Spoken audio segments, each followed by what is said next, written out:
Alex, you take the lead on that article. You know the proper messaging there. Yeah, I will not. Yeah, I will. Yeah. Yeah, just I will let that show one. you the world.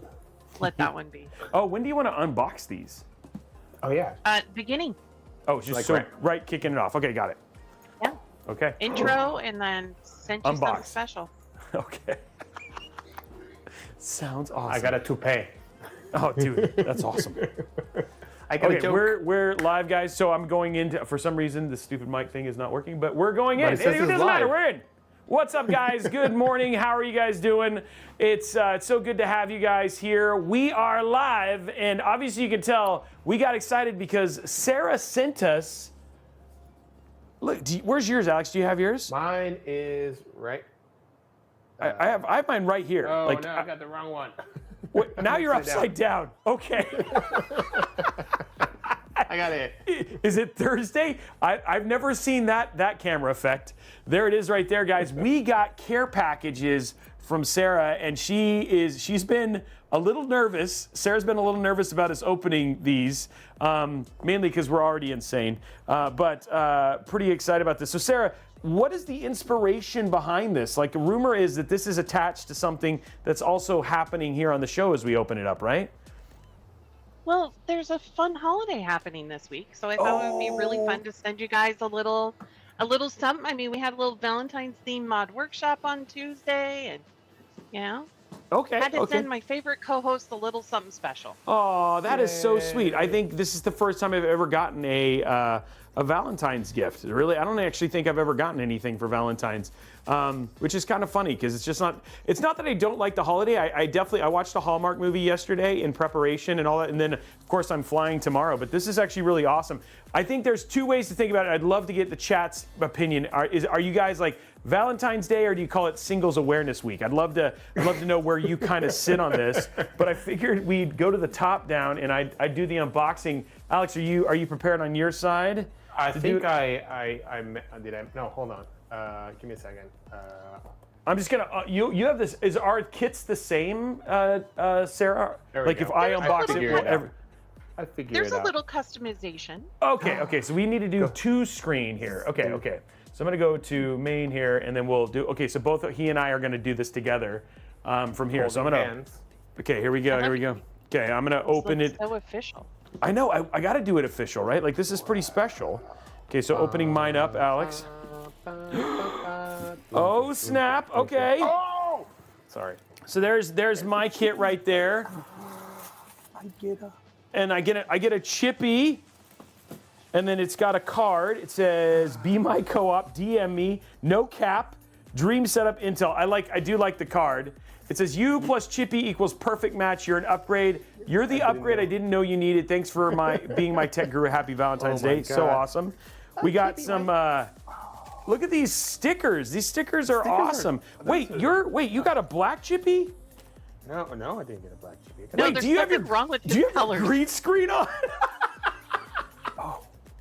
Oh, you know what? I think I have a I was chroma like, key on. wait, they made a green Chippy? Nope. That's these filter. stickers are awesome. Sorry, chroma key was on. Wow, that's There you pretty funny.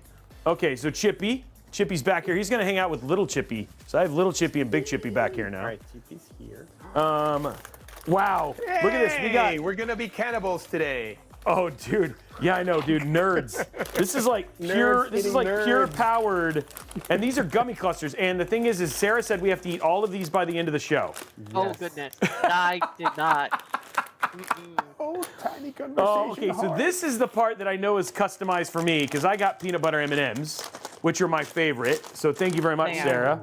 Hey, taste the rainbow. Yeah, and then we got this is actually going to be very helpful. Look at this. We got a nice little a microfiber cloth. This is a good quality microfiber cloth. I can definitely use Yeah. the tie wraps. It's Is this a gummy controller? It is. What is Yeah. Oh this? my God! And by the way, it's life size. I mean, it is. It is life size. Look at that. Yeah. Guys, look at the size of this. This is gummy. Wow, this is gummy heaven. Oh my gosh. Happy Valentine's Day, guys. Thank you so Wow. much. Happy Valentine's. And by the way, it's dairy-free, nut-free, fat-free, gluten-free, and no right now. fun. Just kidding.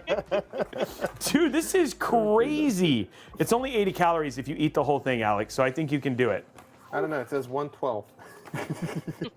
Oh, sir, 1 of 12. Oh, never mind. There's 12. 12 servings. Oh my God. That 12 sounds more servings. right. I was like 80 calories. Never mind. This is like 1,000 calories right here, if you eat that. And then we also got those branches conversation hearts, so which is actually pretty awesome. I got a couple of those too. I love the card. Did you read the conversation hearts on the card? I did. They're awesome. Yes. That's what I They're say. very great. Riz. No Riz. cap. Oh yeah. Makes I me mean, feel I'm like gonna younger. bet You might Slay, call out. no cap. It says here, Bomb Skippity, Ohio. It actually doesn't say Bomb Skippity or Ohio on it. But No, it doesn't.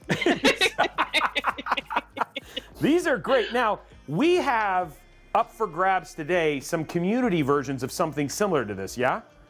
We do. Actually, they're very similar. They don't have the gummy controllers. Those were special for you guys. Oh, But we you. will be giving out some Valentine's Day swag kits today.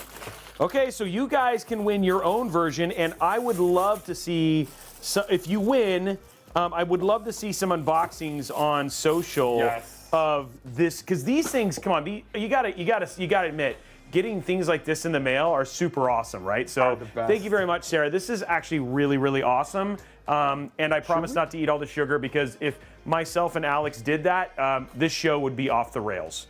Like off the rails in the worst possible way ever. So, oh man, dude. We should use that controller as a measuring. You know, we had the banana, the croissant. So now we can use that as Dude, a measuring. I'm eating that controller. It's a challenge.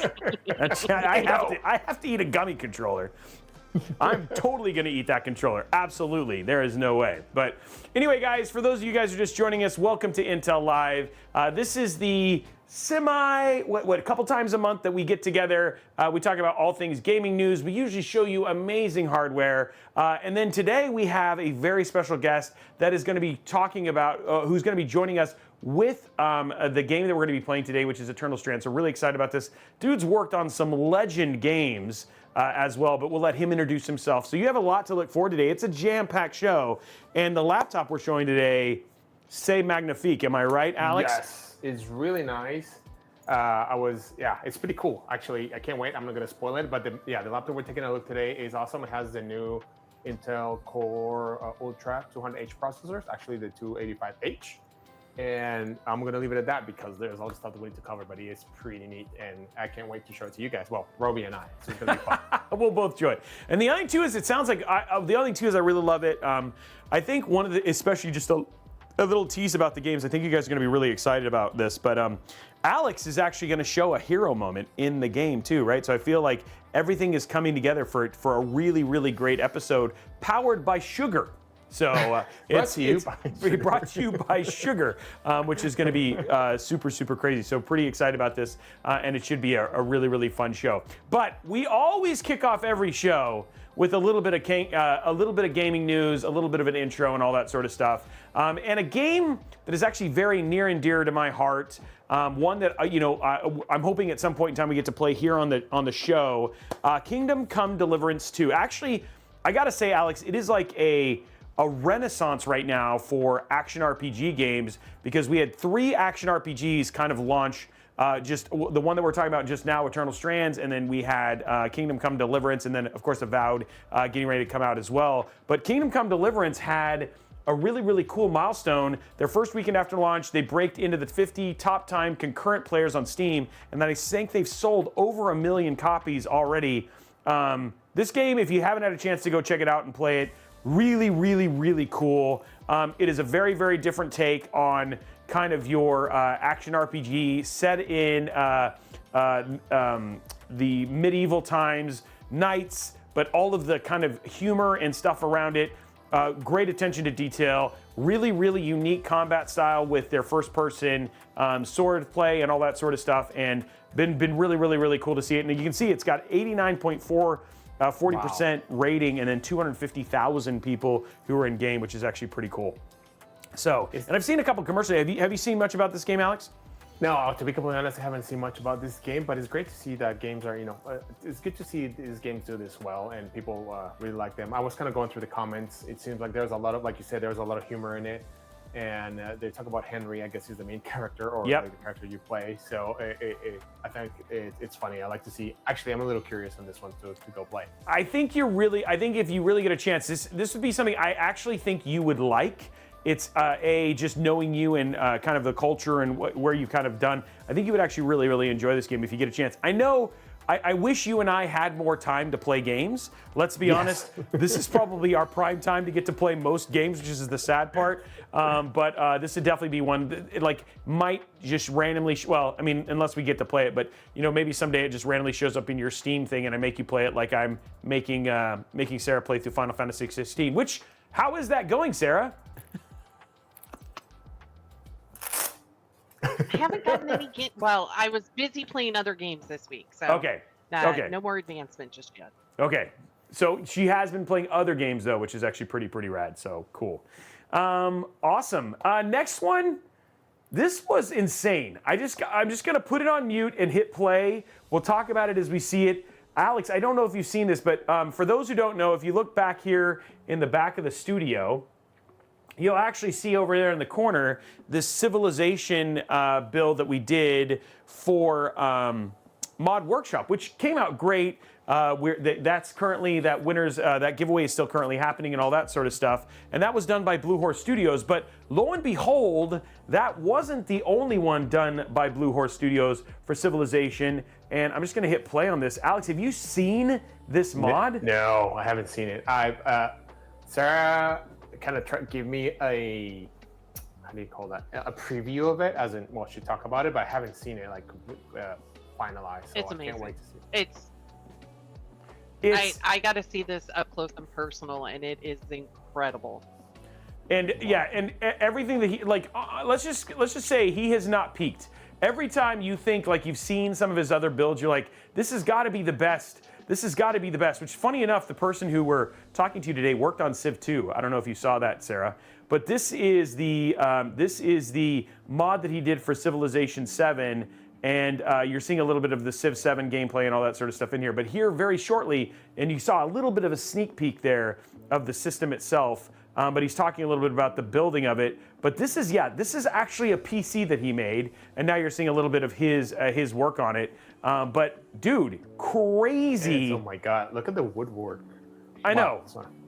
He he cranks these out so fast. Now, in case anybody is interested, inside of the PC, similar to what we built on Mod Workshop, does have the Intel Core Ultra 7, and also has the Arc B580. Oh, really? Okay. So it's very similar to the exact same one that we gave away, just a little bit more fancy, a little bit more, just a little bit though. I think you'd agree, right? Yeah. It's got a train and a smokestack. Yeah, it's a little bit more fancy. A little bit more fancy. Wow. Yeah, we're just watching him kind of put this together, guys. But is this not insane what he built? And then his painting and his modeling, dude, that's so nuts. And the smokestack works, and not in a bad way. That is the best Valentine's Day present. Thank you, Sarah. Appreciate it. You're very thoughtful. Now, this one was given away, but I think I stopped at the gummy controller, Alex. I think this one was given away already. So this one is, but the other Civ 7 PC that we showed here behind us, that one is still up for grabs if you're interested in winning a Civilization 7 PC. But here is the debut. There it is, and it works. So crazy. It's beautiful. So I'd love to know who would have this on their desk. I mean, dude, I think this would look super good on any desk too, right? I need to buy a stand and a crystal encasement on top of it, because I think that's what it deserves at least. Yeah. Maybe put it in the, it's not gonna happen, but put it in the middle of the living room. But yeah. It's crazy build. So, okay, continuing on. Sorry, we took a little bit more time on that than I but you had to show the build, right? For sure. Yeah, I mean, you get to see the whole process, right? Because I got to see it earlier, not the final product, but the case. But I didn't know that it was actually built from wood. I thought he'd probably grab another case and mod it, but no, he built that from scratch. So I was like, oh, I didn't get to see that. So that's pretty neat. Insane. Okay, so next up, it looks like Starship Troopers, which we've played a couple of times. This is not the game that I left Alex for dead in. I mean, though Alex did die a lot when we played co-op in this game. Starship Troopers Extermination Development. They're adding. Looks like there's a new there's a new difficulty coming out. Some UI optimizations. What else, Alex? Yeah, so there's a new difficulty level that they're testing with their beta testers. And pretty much the feedback that they got from it is like it doesn't feel that difficult from what the hardest level that they had. So they're going to go back to the drawing board and kind of change to that. They're also doing some optimizations to their UI to be a little bit snappier. And there's actually a cool surprise coming up on the next release of the 1.3, which it is actually they're adding some dynamics to their world. Oh wow! You can actually the day is going to actually transfer. So you have like morning, afternoon, and the whole thing. And also the weather is going to change. So that's a lot of new stuff that they're adding to it. So it seems pretty cool. It's pretty interesting to see what they've been adding to it. So yeah, we actually were lucky and we got to play this. Was it a year ago, 2 years ago? Yeah. I know. Has it been that long? It has, hasn't it? It's just, so time flies. Time flies. Also continuing on, I think this is an interesting thing. The next thing we're talking about here, and you can buy this yourself, the IGN Assassin's Creed Shadows snack box. Now, I have to say, not as cool as the snack box we just got, but pretty dang cool, Alex. Yeah, but it doesn't have a gummy controller. It does not. This is pretty awesome. Yeah, it's like a lot of treats from Japan, specifically from there. So they're like premium snacks and candies that you can get. So it's pretty cool. I mean, Sarah can correct me. I don't remember actually when it's officially coming out, Assassin's Creed Shadows, but I'm assuming it's coming out around March, right? Yeah, I think so. I just can't remember the right date, but yeah, it's definitely coming up. March 20th. Okay, there we go. So we're pretty excited. We get to delete more CPUs with a katana, so I can't wait to do that. I'm kidding. It's pretty cool, right? Like especially, I mean, like if for those who don't know, and if you've ever been to Japan, Kit Kat culture is a huge part of this. It looks like there's some bean curd. There's like a little bag for holding your treats and stuff like that. But it's only $50, right? So that's actually a pretty good deal if you want to check out some really interesting. It's done by, it looks like this company that does their Japan crates, and so it's kind of along the same line, and it's a really neat idea. And then you can get 10% off if you want to pick one up. We have no affiliate links or anything like that. This is literally just something cool. So to be clear, we don't get anything bonus if you buy any of these stuff. This is not advertised or anything like that. So hashtag no, not sponsored. But we thought it was really cool and all that stuff to get to kind of show that off, right? It's pretty neat. I really like it. And you usually get like a bandana. Well, it looks like a bandana, so that's kind of neat. I'm sold. Wow. Yeah, exactly. He's like, I need it. Yeah. I need it right now. I need to wear that. And then last week we talked about last week we talked about IEM Katowice. Yes. We have a winner, right? You want to talk a little bit about that? We do. Yeah, Team Vitality took the champion. Yeah, it was pretty interesting to see Team Vitality took the championship. It was great. I was actually looking through the teams there, and I was surprised. I mean, I haven't kept track of CSGO tournaments for a long time. So I was like, okay, I don't know that team. Okay, I know Notus Vincere, I know Virtus Pro, I know Team Liquid, but the other ones I'm like, wow, I need to get back onto to following this guys because there's a lot of teams, and you can see, like, I need to change jobs. I need to go and become a professional esports because the prize money was 400,000, the club rewards 200,000. Yeah, I mean, I'm a huge Team Liquid fan. I know Navi, right? But Navi. Some of the other ones, and obviously FaZe, G2, and then Astralis, which used to be like one of the dominant, Astralis was like one of the dominant forces, but Liquid and Astralis back there in 9th and 12th place, but still won 16 grand, you know what I mean? And then Team Vitality walking away with $400,000 in money, which is actually pretty dang awesome. I mean, so I think the chat can correct me if I'm wrong, but I think Virtus Pro is the local team from Poland, and they've won a couple of times. They're a really good team. But yeah, it's interesting to see. Like you said, there are a lot of teams that I haven't seen, and some of the older ones that I was like, where do you guys go? But it's great. It's great. It was a great event. It was awesome. We loved it. And so that was the end of season 2024.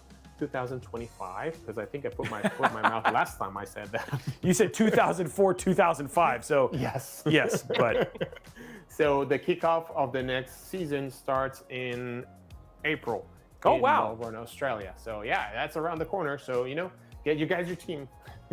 So keep And you then guys do up. we get to go watch that live, Alex? Do you and I get to go to Australia? And is that happening? Well, or? we'll definitely try to figure it out.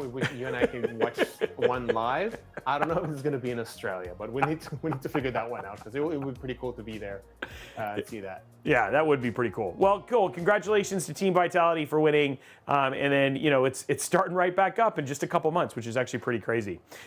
Speaking of something that is also pretty crazy, this was a little bit of a surprise. And I don't know, probably if you play a lot of like normal games, you probably haven't seen something like this, but this is a big thing on mobile games. This is something, my wife plays a lot of like puzzle games and all that sort of stuff, where basically you have to watch advertisements to earn the ability to essentially play. Well, Steam has essentially banned all Steam games that require watching ads to play. This has been a large and very successful model for free-to-play games to make money instead of actually having charges. And so this feels like a little bit of a, hey, Steam isn't a big fan of this method of freemium, so to speak. But this is actually pretty crazy. It was interesting because also the article calls out like, hey, this is nothing new. It's been in the in the contracts or the T's and C's terms and contracts all there from Valve before. It seems like now they just like, okay, here's a website that actually will spell it out what it is. So it was pretty interesting. And then I started to wonder because it was like, back in the days, I used to play FIFA a lot, and there's a lot of place advertisements. So it's like, how does that count? Or so it's interesting to see. Like, probably have to dive into the small print to see what actually it entitles. But yeah, it's interesting to see what they're taking this approach, and we'll see what the response is from the industry in that manner. And like you said, it wasn't something new, but again, this has been something that, I mean, obviously, like, and the only two is Steam isn't by far the most prevalent place for games of this nature, right? Yeah, like you would definitely see this more on things like, for instance, mobile and all that sort of stuff. So still a very interesting thing to see. And then all in all, like if some of these mobile games are looking for an avenue to get into PC, which is where you've probably seen this more, is people sitting there and adapting their games. Steam just said, "Don't come to us," right? So there you gotta go, which is cool. Like I said, it's been a rule for 5 years, but it looks like they're finally cracking down on it and then literally just flat out banned it. I'm going to let you take the lead on this next one, just because this is some pretty incredible stuff, but that we're going in there, and I'll just hand it off to you on this one. All right, thanks, Robbie. Yeah, so it's been no secret when the Intel Core Ultra 200S launch, it was not the prettiest of launch, and we had a lot of issues launching that, and we have pretty much said like, yes, we kind of dropped the ball. And we came out and we said like, yeah, this is what needs to be fixed and all the different things. So throughout the last couple of months, the engineering team and all Intel has been working very close with a lot of not only partners and motherboard partners, but also within there to make all the improvements on how the product was supposed to be released. And actually, now we have reached that point, and there's a lot of retesting going on. So one of the articles that actually, this one's in German, but just make sure you click on translate in English. Which I did. Don't speak German. Yeah. So a lot of reviewers right now, they're grabbing like, okay, Intel, now you guys have relaunched all these patches and BIOS and everything to make sure that, everything is where it's supposed to be, because when you launch a new technology, when you launch a new product, there's only so much you can test, all the things. And, you pretty much have to align all the stars. But now we have aligned all the stars, and now they're like, okay, let's go take it for another test run and see how it goes for. So they can actually start seeing now with all the different benchmarks that have been running that actually it's a pretty solid product out there, and something that you actually should take a closer look now that all the patches have been out. I mean, we already knew that it was is really, really good when it comes to multi-threaded workloads like concentration, all this stuff. But kind of one of the conclusions that this article reached was that, hey, you really should take another look at it when it comes to gaming performance, because it's actually, after all these fixes, it's doing really well. And not only that, but actually you should take a look at the Core Ultra 5 265K, because in their view, is one of the best price performance that actually get there. So just don't believe anything. I mean, take my word, go do your research, go look, go read all the stuff, and see all the different reviews that are coming out again. And not only from this German website, I also saw another one from Kid Guru that came out. Yep. That is really good. I saw that one, yeah. There's a bunch of stuff out there. So yes, it was a very rocky start, but hey, we're getting there, and it's good news for everybody. Yeah, and the interesting thing about the Kit Guru one is like basically he was a big fan of the Core Ultra 7, in which the Ultra 7 and the i7 have been just kind of like a mainstay in your guys' stack for a really long time. But again, I know for those who don't know, and even us when we covered our CES coverage, like one of the big things that you guys talked about was the big BIOS updates and microcode updates that came out in January. So if you do have a Core Ultra, then you should absolutely make sure that you're doing your BIOS updates and all that sort of stuff, because that's going to go a long way towards getting these improvements and all that sort of stuff. And all of those things are now out and available, and pretty easy nowadays, especially if you're using a Z890 board with things like Easy Flash 4 and stuff like that. Updating your BIOS has gotten way simpler, and way more straightforward. So if you have one of these new CPUs, you should definitely go out and pick up the BIOS and make performance better, because better performance, I mean, essentially you just got more free performance, which is always good, right? So that's a win. Free 99, I'll take that. Free 99, exactly. I like that. I want Sarah to talk about this next one, because this is like we always like to highlight giveaways. We talked about this Civilization 7 giveaway that's happening, but this is one that's near and dear to Sarah's heart. And then, of course, talk about freemium. This isn't just one thing. There's multiple things getting away. So what's going on here, Sarah? Well, just a reminder, because I know everybody always asks, we have two large giveaways going on right now. So we've got the Civ 7 giveaway that Roby just talked about. We also have the CLX PC giveaway that we've had. And now we got a Valentine's one. So for those... I had to do a little dance. I know on this you one. did. You did. I like the vibrato in your voice and all that sort of stuff. Like you added to it. So there was some real dancing. So for those of you who are interested and you want to upgrade and show your PC a little love this Valentine's Day, we have a free CPU and GPU combos up for grabs. So make sure that you sign up. We're gonna drop the link into chats across all of the channels, but.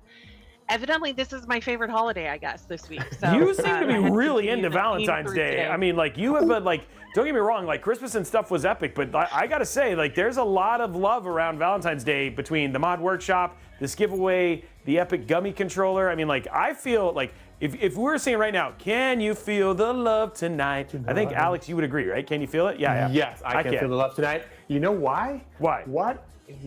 What type of triangle you should ask out on a date tomorrow? What kind of triangle should you ask out on a date? A cute triangle.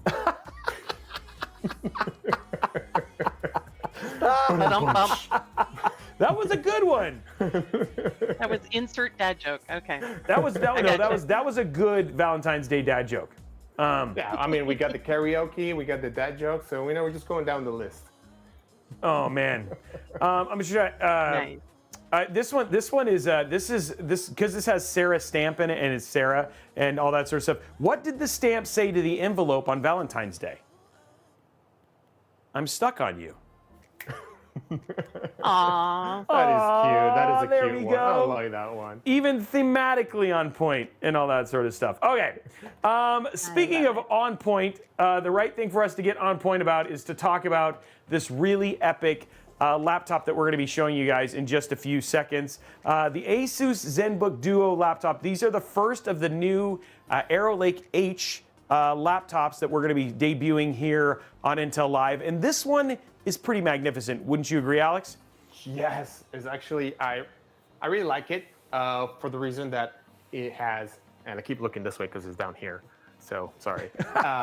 It has two monitors. And I mean, when I travel, and we travel a lot and we have said that many times, I'm always asking for more real estate space when it comes to my monitor.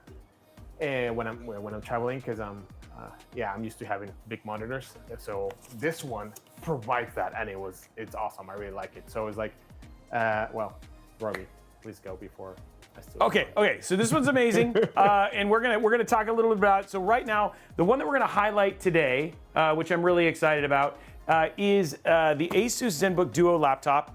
Basically, this is, here's the parts for it. It's got an Intel Core Ultra 9 285H, which is one of the new Arrow Lake processors. So these are not the HX, these are in between, but these power things like the brand new ROG Zephyrus, which was like one of our top laptop from 2024. This is where you'll see this kind of class of laptop. But what it does is it powers amazing thin and light laptops like what you're going to see here. And as you can see in just this little image, this thing has 2 screens, but this laptop is kind of a transformer of a laptop all in. It does have OLED 3K 120 hertz touch displays. It's got 2 of them. Intel Arc graphics, which this is based on. This is Alchemist though, not Battlemage, right? Am I correct on that? Yeah, so it's Alchemist with a twist. So I'm gonna your thunder here for a second. So it is Alchemist with a twist. The official name is actually Intel Arc 140T. But what it is yes, we have some stuff from Alchemist, but we have actually improved on it, and we have included also the new XESS2. For you guys who don't know, that's a new type of technology that we have included in our latest graphics card and integrated and actually built-in graphics card. So EXS2 consists of frame generation, super resolution, so pretty much super resolution and low latency. As we said before, frame generation is we are taking a look at the frame that we're already projecting, the frame that is coming up, and we insert the new frame there to make things smoother. We have super resolution. What it is we're rasterization the image at a lower resolution and we're actually making it bigger. And low latency it speaks for itself. What we're trying to do is reduce the amount of time of responsiveness when it comes from your inputs to the monitor. So all these are actually within this type of processors, which is pretty neat. Quickly, since we're all still in the nerd side of the world, we have cores in there, which are the Lion Cove and the Skymon cores. So the Lion cores are your P cores. And we know that for single thread performance is about 17% according to our numbers, but please go check everyone else's third-party numbers. And for multi-threaded performance, we have around 20% faster. All these numbers are comparison to the previous generation, which was Meteor Lake. So we have all those fun things. And the one that Roby actually has, it has, I lost that. Just want to make sure. Yes. So it has 6 P cores and has 8 efficient cores. And I don't know if you guys remember, it also has 2 low power efficiency cores. So for those when we're running at lower power states or doing different things. So I'm going to leave it at the level of nerdiness. I'm going to check the chat if there's any questions. More than happy to answer that. Okay, so Vedalon, I think he had a really great, I think Vedalon put it best. He was like, those are a lot of parts, but I have no idea what anything is. Let me just break it down Barney style, as I like to call it. So Barney style is, because of the CPU and the GPU combination, what you really are getting is something that is really good at productivity and things like light video editing and stuff like that on a laptop that weighs almost nothing. That's the part that's really, it still does have weight, but it's ultra light and it's in a very, very interesting form factor. From a gaming standpoint, this can do things like run Cyberpunk 2077 and all of these other kind of like more premium games, but more like spot checking, like in a pinch. Really what it is for those indie titles like your Sea of Stars, your Hades, those kind of games are going to be amazing on this. And because of things like dual screen and the multitasking, you can do stuff like watch Netflix on one screen, game on another, or game stream on one screen and do some productivity and stuff like that on another without having any hiccups and stuff like that. Gaming on both screens. And then having battery life that is in the 10, 12, 13, 14, 15 hour range all up. So that's the short of all of that, those P cores, those E cores, the RAM, the storage, all that stuff turns down into your experience with this thin and light, and something that has really been innovated since Meteor Lake is these really, really great form factor laptops that can do just about everything. Think of them as like the Swiss Army knife of laptops, where, I mean, sure, could you kill a bear with the Swiss Army knife, but it's not the right tool, but this can, you know what I mean, cut open, a box, or has a screwdriver to tighten your door or whatever it was, is a kind of a neat way to kind of think about what these used to be as like kind of one-trick ponies, and now they can kind of do everything good enough, if that makes sense. Yeah. I would like to see that one with a Swiss Army knife and a bear. And I've seen your screwdrivers, Roby. You have different size screwdrivers over there. So you have Excalibur. Did you actually ended up naming the other one? The one that's even bigger than Excalibur? Oh, I haven't. You're talking about this one right here. So like if people haven't seen like Excalibur, so here's Excalibur right here. So that's Excalibur. And this is, we don't know what the name of it is yet. It's so much longer. It's like just so ridiculously long. So yes, we have all sorts of different ones. And no, the notebook can't kill a bear. I think it was just trying to get an illustration. Sorry if it didn't make any sense, but that's what I was trying to do. So let's go and unbox this bad boy and kind of show it off here. Cool. First thing, we go to the top down here, is we get a neat little, this is an edition that didn't exist with the original version, but they actually give you a really nice case for this thing, which I think is a great like addition, especially for something like this, because this laptop is not cheap, but it's not inexpensive either, coming in at $1,700. So definitely nice to have a cover like this that can cover it. And then inside is pretty straightforward. I mean, it feels like the box is a little bit bigger, but it is really nice. So here is the box itself. Kind of opens up, and then inside here is the Zenbook DUO itself. And again, if you remember when we did the S16 and the other ones, this is a very, very kind of like their standard box. And then you have the device itself. So it kind of pops open, which is really cool. And then you have your box and then all of your other stuff, and then comes with this. And you've got your warranty info. And you've got like this nice little, I actually don't know if this is, do you know if this is anything? I don't think it is. No, I don't, no. Oh, it looks like it is. It does things like it can fold. Oh, so you can, it's actually, you can fold it to create a stand for your laptop if you want to. Oh. So yeah. But the laptop, I mean, I'm getting ahead of myself, you'll show it in a minute, but the laptop also comes with a built-in stand. Yeah, so it's not something you really need as an extra. But hey, you know what, if you want to, and if you're into origami, there you go. And then here is the actual laptop itself, which is pretty crazy. Now this one comparatively, it's still considered a thin and light. Like you said, it's like I think it's just under 4 pounds, all in. But when you look at the device itself and you open it up, and it's got really right here is the actual keyboard. So this just goes on it just like this. So this is what you would consider, and I'll go to the side camera mode. So this is what you'd consider like more standard keyboard mode, right? It's like pretty straightforward, all that sort of stuff. But the thing is that if you take this off, which it's got a strong magnet, you actually have a whole second screen here. So it's actually 2 screens plus a keyboard from there. And then we'll show you all the different ways that you can use that here in just a second. And then right back here on the back is a stand. So then you actually have what is essentially a full dual screen keyboard setup for your machine. So it is crazy how cool this thing is. And then Alex, you can show them on your side because you're unboxing it too, right? Yeah, I'm trying to get the best. The best angle is always. Down. That's upside down again. I'm back in Australia here. Hang on tight. Unboxing in Australia. So we're showing this on there, but the thing that's so crazy about this is that you also don't necessarily need the keyboard either, because one of the things that's really neat about this is if you go like this and you set it down like this, I'll go to the top down mode here, but if you take your 2 fingers and you go like this, you get a keyboard.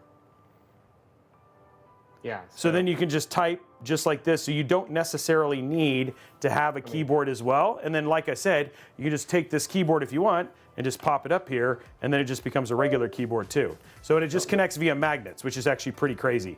And this is a touchscreen 4K OLED, which is actually pretty crazy as well. So as you can see, we already have Steam and all that stuff that's kind of on here, but the screens are bonkers. Yeah, the OLEDs are so beautiful. I really like it. I'm gonna go sit down over here. And you do have this mode as well. So you can actually set it on its side and use it in, and all of this, you can see that the screens are changing based on that as well. So all you have to do is rotate it, and then the screens can be like this. So if you want to basically work on documentation, legal documentation and stuff like that, it absolutely works as well. Or and then all you got to do is rotate. Yeah, if you're Now- coding, that also helps too. Or if you're scrolling or reading, it comes really handy. You cannot put this all the way in tablet mode. Somebody was asking, can you flip it so you have a screen on both sides? No, you can't do that. So it's really, really cool for all sorts of different orientations. But this mode right here, where you essentially can have main screen and then secondary screen, I kid you not. What I'll do is I'll literally have I'll do YouTube video up here and then notes down here, or I'll basically run Netflix and then I'll do a game stream at the same time. So you're seeing Alex's mode right there. But its versatility is absolutely insane. In terms of that sort of stuff. Yeah. Especially it looks. This is actually how I have set it up at home with my desktop. I have one monitor on top of each other, and in the top I would like to have email, chats, and the news that I'm supposed to be reading during the day that I try to read or listen to. And then here at the bottom is where I'm working, responding to an email, creating a PowerPoint, creating, because that's the only thing we do around here. And so yeah, it comes really handy. And this is what I want for Christmas as my work laptop, because of, like I said, I travel so much, and this will make my life so much easier when it comes to just the real estate and all that. Seems to be a little bit more productive than multitasking. And yes, the keyboard does work when separated. You just have to turn it on. It goes Turn Bluetooth. it on the left side. Yep. Yeah, left side, and then all of a sudden you can see here I'm actually just using it like a normal keyboard. I'm gonna bring this over here. So we have a Thunderbolt port here. This is oh, look at that. It's my friend RJ. Is it it looks like an RJ? So yeah, the cool thing is and again, it's just one of those things where you can have it sitting back and all that sort of stuff. The power adapter, which you can see is plugged into Alex's, is actually not large either. So you might think, with a power adapter like this, it's going to be huge, but it's not. It's actually a little small 65 watt. Yeah. So you have your RJ45, you have your audio jack. I'm a little sucker for these two guys because sometimes they're hard to find. And then what do we have here? We have another a Thunderbolt port over here, and we have a full HDMI just in case you need a third screen or you just want to work in a bigger screen. So it's pretty nice. And actually the hinges are pretty sturdy too. And the other thing that if you're a digital artist, which is also worth mentioning, I don't know if you showed this, but it does come with the ASUS pen. This stylus is amazing. My wife has used this for drawing and all that sort of stuff, and so the pen is awesome, especially if you're doing, if you want to do marking up and all that sort of stuff. So as a productivity device, this thing is literally super impressive in that way. And all of this stuff comes with the price of $16.99. So not only do you get 2 screens, you also get the keyboard, you get the mouse. Not only do you get the keyboard, the power, the pin, and you get the cover, and that's all included for $16.99, which is actually pretty cool. And you can, this guy that we have here, is the Core Ultra 9 285H. So that's the top of the line of our processors. I guess I don't know how to open the box. It's up at the you just open it up at the top. I knew I should have gone that day at kindergarten when they were teaching how to open boxes. And so it comes with the pen. So luckily, the good thing is you don't need to buy something else for it to work. And then the stylus is actually a really nice stylus, and it also comes with a charge cable as well, which is actually really, really cool. So there's the charge cable. So everything comes included that you would need, which is actually really neat. Ancient W said Roby, but I must have missed your question. Sorry. And like I said, 2 Thunderbolt 4, USB 3.2 Gen 2 Type A, HDMI 2.1, and a combo audio jack. And the fact that this is a Core Ultra 9, previously they haven't done the top end of the stack, but the fact that this is a Core Ultra 9 inside of a device this thin is actually pretty crazy. This is a really, really cool device. And if you are into productivity and if you're into just media consumption, it's really cool. And then the other two is I want to talk about and I'll show it really quick, is just the speakers, because the speakers are actually really good too. Actually, yeah. I'm really surprised on the speakers for the, for all this, for everything that you have, because, there's only so much real estate you have within the chassis, and to have the battery, 2 monitors, and it also kind of speaks to the thermals, right? You have this is like you said, this is kind of the middle of the family when it comes to the types of processors that are out there, and then you have all this into that small, thin form factor. So it really tells you like the efficiency when it comes to power and performance. Now, only if I knew how to turn on the pen. I'll probably need to charge it. You have to charge it. It's not charged. It was partially charged, but the pen is actually really, really nice. And then I think ours is charged, so I can show that here in a minute. I just wanted to draw you, Roby, but I guess you're gonna have to draw me. You can draw me anytime. You can be my wingman. So anyway, I'll I'm be going to your play Goose to your Maverick. You're hearing the audio. The audio is actually really crazy. It's amazing how loud. I feel like they took the Zephyrus because you actually get a full array of sound. And then the other thing, the fact that it's OLED. I mean, this thing has a lot of sound for the size. So I mean, what? Crazy.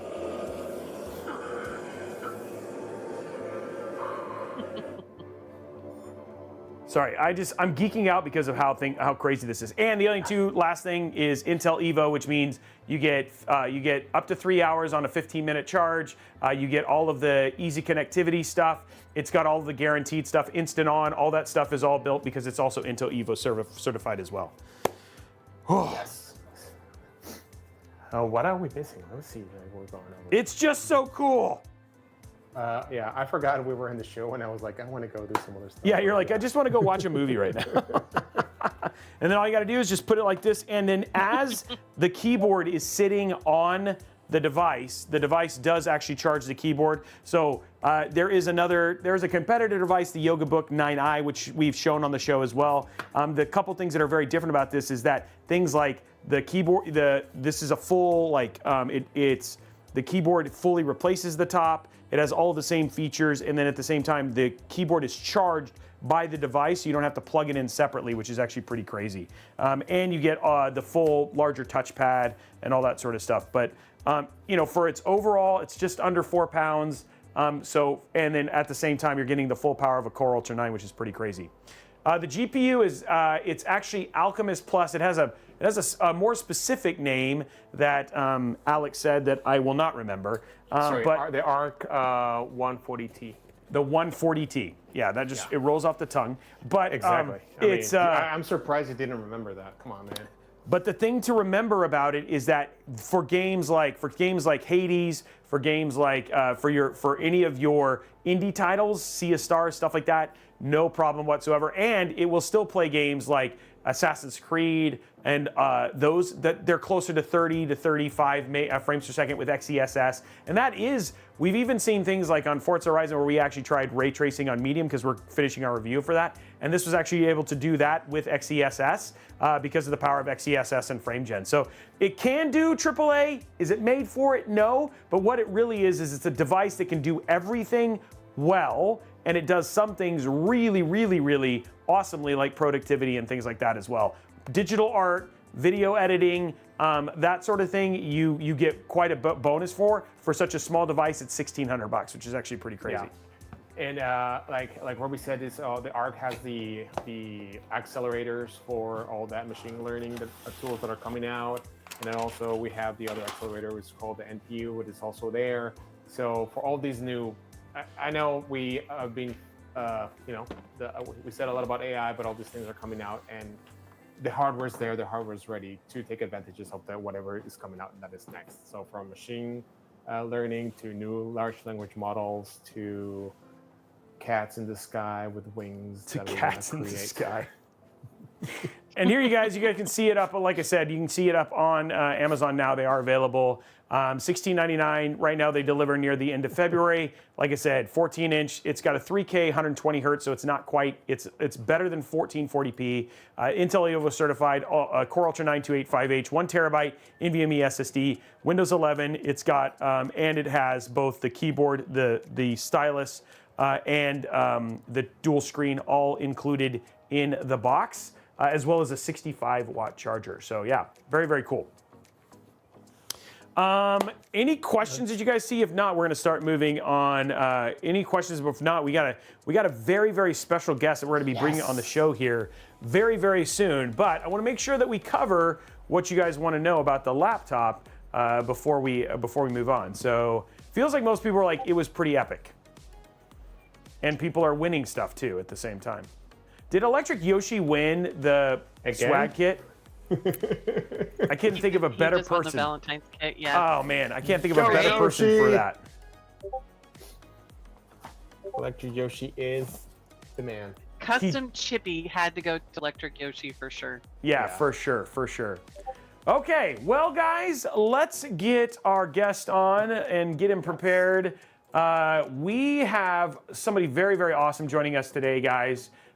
His name is Jeff. I'm going to let him do his full name and all that sort of stuff here in a minute. Jeff has been around for a while, and we're really lucky to have him here. Jeff, why don't you introduce yourself? Tell us a little bit about your story, because looking at your history of the games you've made, you've been around the block, buddy. Well, first off, I just want to say thanks for having me to the show, Alex, Sarah, and Roby. It's awesome to be here. My first time with the Intel crew. So, as you can probably tell by the gray beard, it's not my first rodeo. 28 years. It's kind of crazy. Seen a lot. So, but I've been looking forward to Mondays all 28 of those years. So I couldn't be any more fortunate and humbled about that. It's been a wild journey. So we can unpack the whole journey as much as you want. I can talk about heavy iron MMORPGs like Dark Age of Camelot and Warhammer Online, Ultima. And then we can talk about a little bit about Civ. I saw Civ 7, you guys showcasing that a little bit earlier with the recent release there from Firaxis, which is pretty cool. I used to work for Microprose back in the day in Hunt Valley, Maryland. So Baltimore used to be my old stomping grounds. Oh, wow. Okay. Wow. And now I'm up here. I don't know if you can see my background, but it's snowing here in Quebec, Canada. So now I'm up north. And I just went to full screen on you so people can get the full, look at it, look at that, like back there. Oh, yeah. That is not a painted picture. That is the actual weather right now in beautiful Quebec, Canada, which is actually pretty cool. So, which, funny enough, it's like snowing here in Seattle. Is there snow there, Sarah, in Oregon right now as well? Oh yeah, we easily got an inch or so here this morning.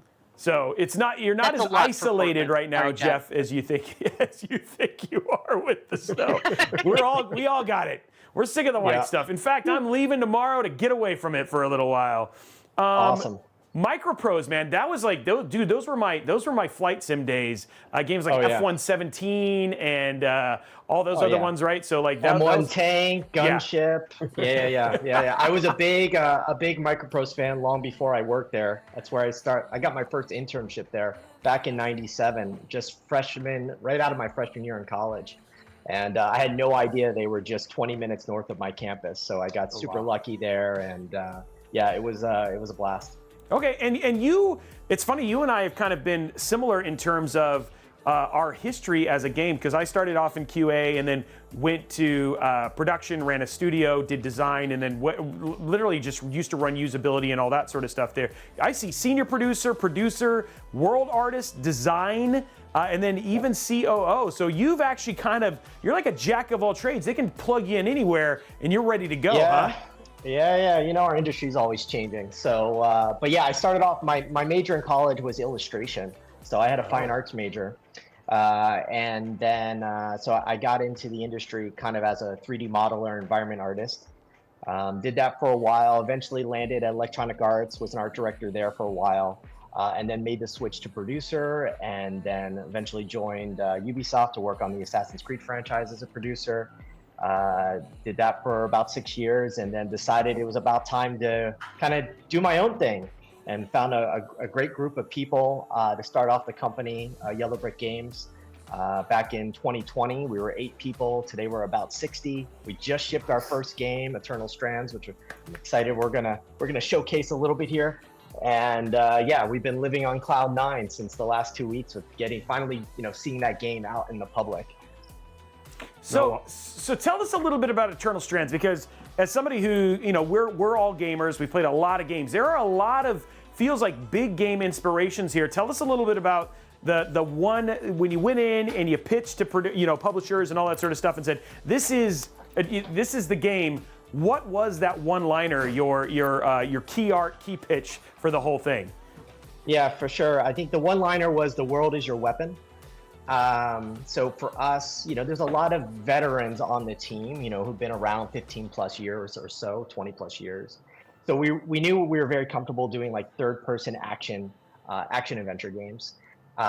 Especially one of the co-founders, Mike Laidlaw, who's best known for like being the creative director behind the Dragon Age franchise. Right. So we knew there was going to be a bit of storytelling, and we wanted to build a new world, a new setting. We're definitely a team that flourishes in blank canvases, so we were excited to do our own IP, our own take.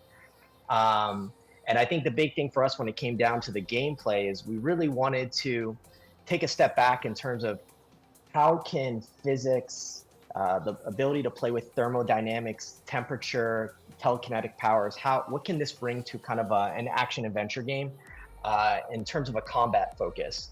So, we were fine with climbing big creatures, and we wanted to be able to bend and blend powers together to have like creative solutions for players to kind of overcome different challenges or traversal challenges in the world and do it in their own way. We didn't want to script or dictate how to play the game. We just wanted to give a lot of tools to the players to kind of come up with their own solutions.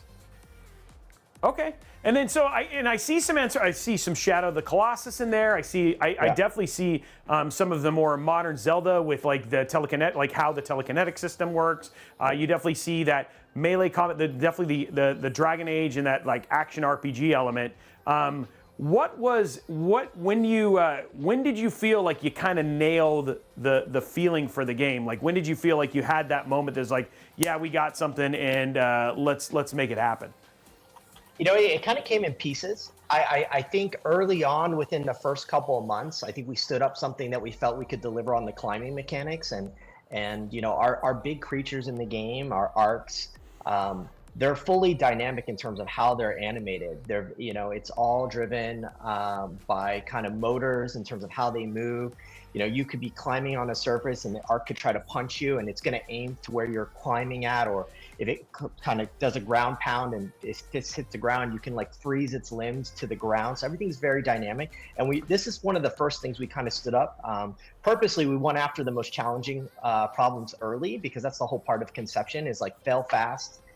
We knew we were a small team. We didn't want to work on a feature for like a year and a half, and then suddenly realize we couldn't bring it to fruition, or we had to cut it. So we really wanted to keep our budget lean as much as possible to build the best thing we could do. Okay. Well, I think at this point in time, what we're going to do is we're going to go ahead and boot up the game. But Alex is going to be kind of our guide today, because you were working. It was actually really funny. You came into chat together, and then all of a sudden, immediately, Alex was already working on the game, and he was really excited about it. And so as we kind of start getting into it, I'm going to be asking you questions. So I'm going to go to Alex. Why don't you go ahead and get everything started for it? For people who are kind of coming in and seeing this game, you guys, like you said, you've been out for 2 weeks. You've already kind of talked about some things from a roadmap standpoint that you guys are working on to help improve. Like, what are kind of the big things that people should look forward to as the game is kind of, coalescing and, like a fine wine? What are some of the things that you feel like are the big stuff that you guys are going to kind of focus on? Oh yeah, so it's been great. 2 weeks ago we released a PC demo just to start getting some early feedback. Then the game launched, and it's been great getting all the. I always say I'm a big fan of hearing all the great things that people love about the game, but I'm also much more interested in knowing, what was the things not working right, or if there are any like frustration points and stuff. And again, as an indie company, this is being our first title. There's a lot of great feedback we saw just from the first, the amount of people who played our game in the first day was more than the amount of time we've had collectively as a team over 5 years playing. Right. Yeah. So there's a lot of like tuning, inventory space, how does the combat feel on the pad, like all these kinds of things we're adjusting. We just did a hot fix yesterday, increasing the inventory space a bit more because we heard that feedback from the community. And we have another kind of a day 30 patch that's going to be coming up in the coming weeks. We're excited about. It's going to start addressing some of the other great feedback we got from the community in terms of, I really wish we had rumble support on combat, or the hit impacts felt a little bit more crunchier and stuff like that. So those things are coming.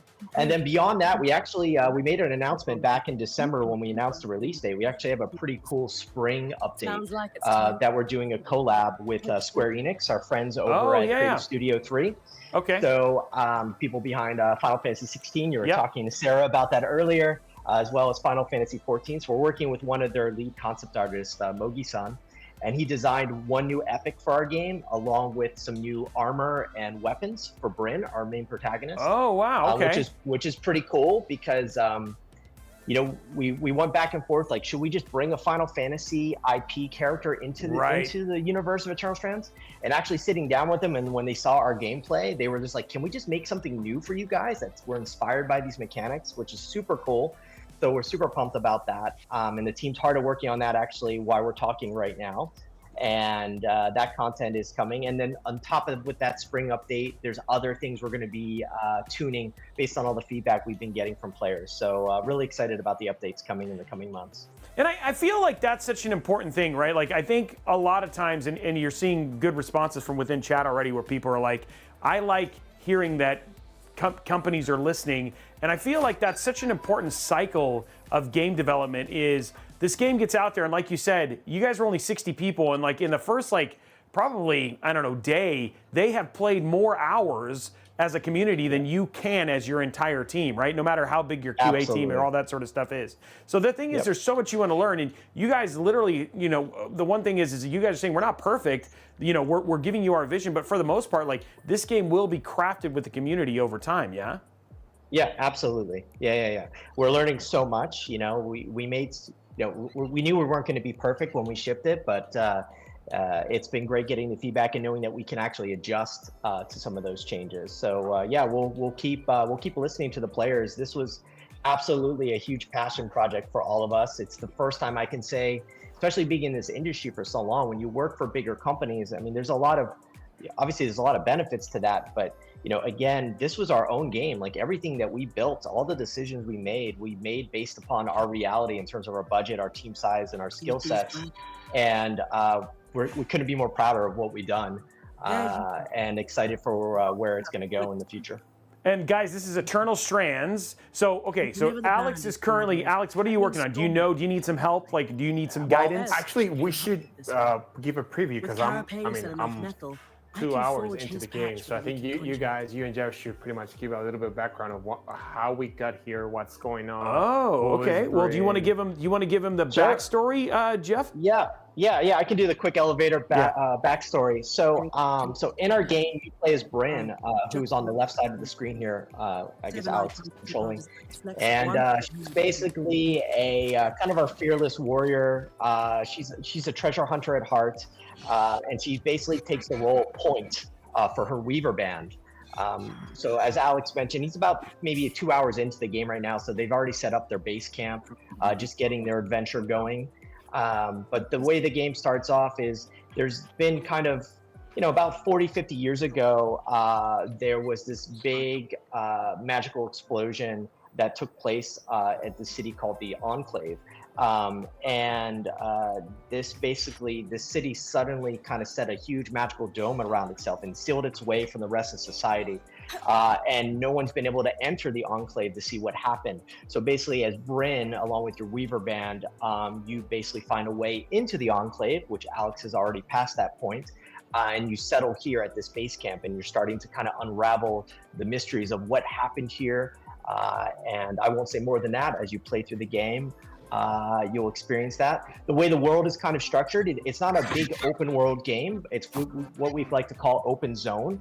So areas kind of connect to each other, and everything stems from the hub, your base camp, and then you go out on adventures and then come back to your hub. So here, Alex right now is in Glintwood Hollow, which is one of the first areas you discover when you start the game. And I believe at this point, Alex had to go off, and there was one of our bigger creatures in the game. They're called arcs. There was a kind of a dormant arc out by the collapsed mines, and our fast travel system is done through called loom gates. So he had to discover one of the loom gates in Glintwood Hollow, and then if I recall correctly, Alex needed to get a piece of the arc to activate and turn on the loom gates from the base camp. His weapon wasn't strong enough, so he ended up going back to Sola, his smithy, to basically upgrade and reforge his weapon so he could damage the arc, and now he's making his way back out to the arc. So good luck, Alex. I believe in you. Thank you. What about the magic, like the magic that I'm using on? Yes. So that's one of the cool things about our game. We like to say cast and combine. So we, like I mentioned earlier, you have a couple of different powers, and that tool set expands as you play more and more of the game. So there are 9 big creatures in the game. Each creature contains one of the powers. You start off the game though with 2 powers, which is Ice Wall and Weaver's Grasp. So Ice Wall allows you basically to draw ice and basically inject cold into the area. You can use this for making metals brittle. You can use this for pinning creatures in place, big or small. And then you also have your Weaver's Grasp, which is kind of our telekinetic power, where you can basically anything you highlight that shows purple means you're strong enough to grab it. You can pull it towards yourself, and then you can throw it to break it or throw it at another object. You can lift up creatures and throw them. And of course, as you upgrade these powers, they become more stronger. So the constraint of the ice becomes stronger. It doesn't melt as quickly. Telekinetic, the Weaver's Grasp can lift up heavier things, can throw things farther. And then on top of your magic, you have your weapons.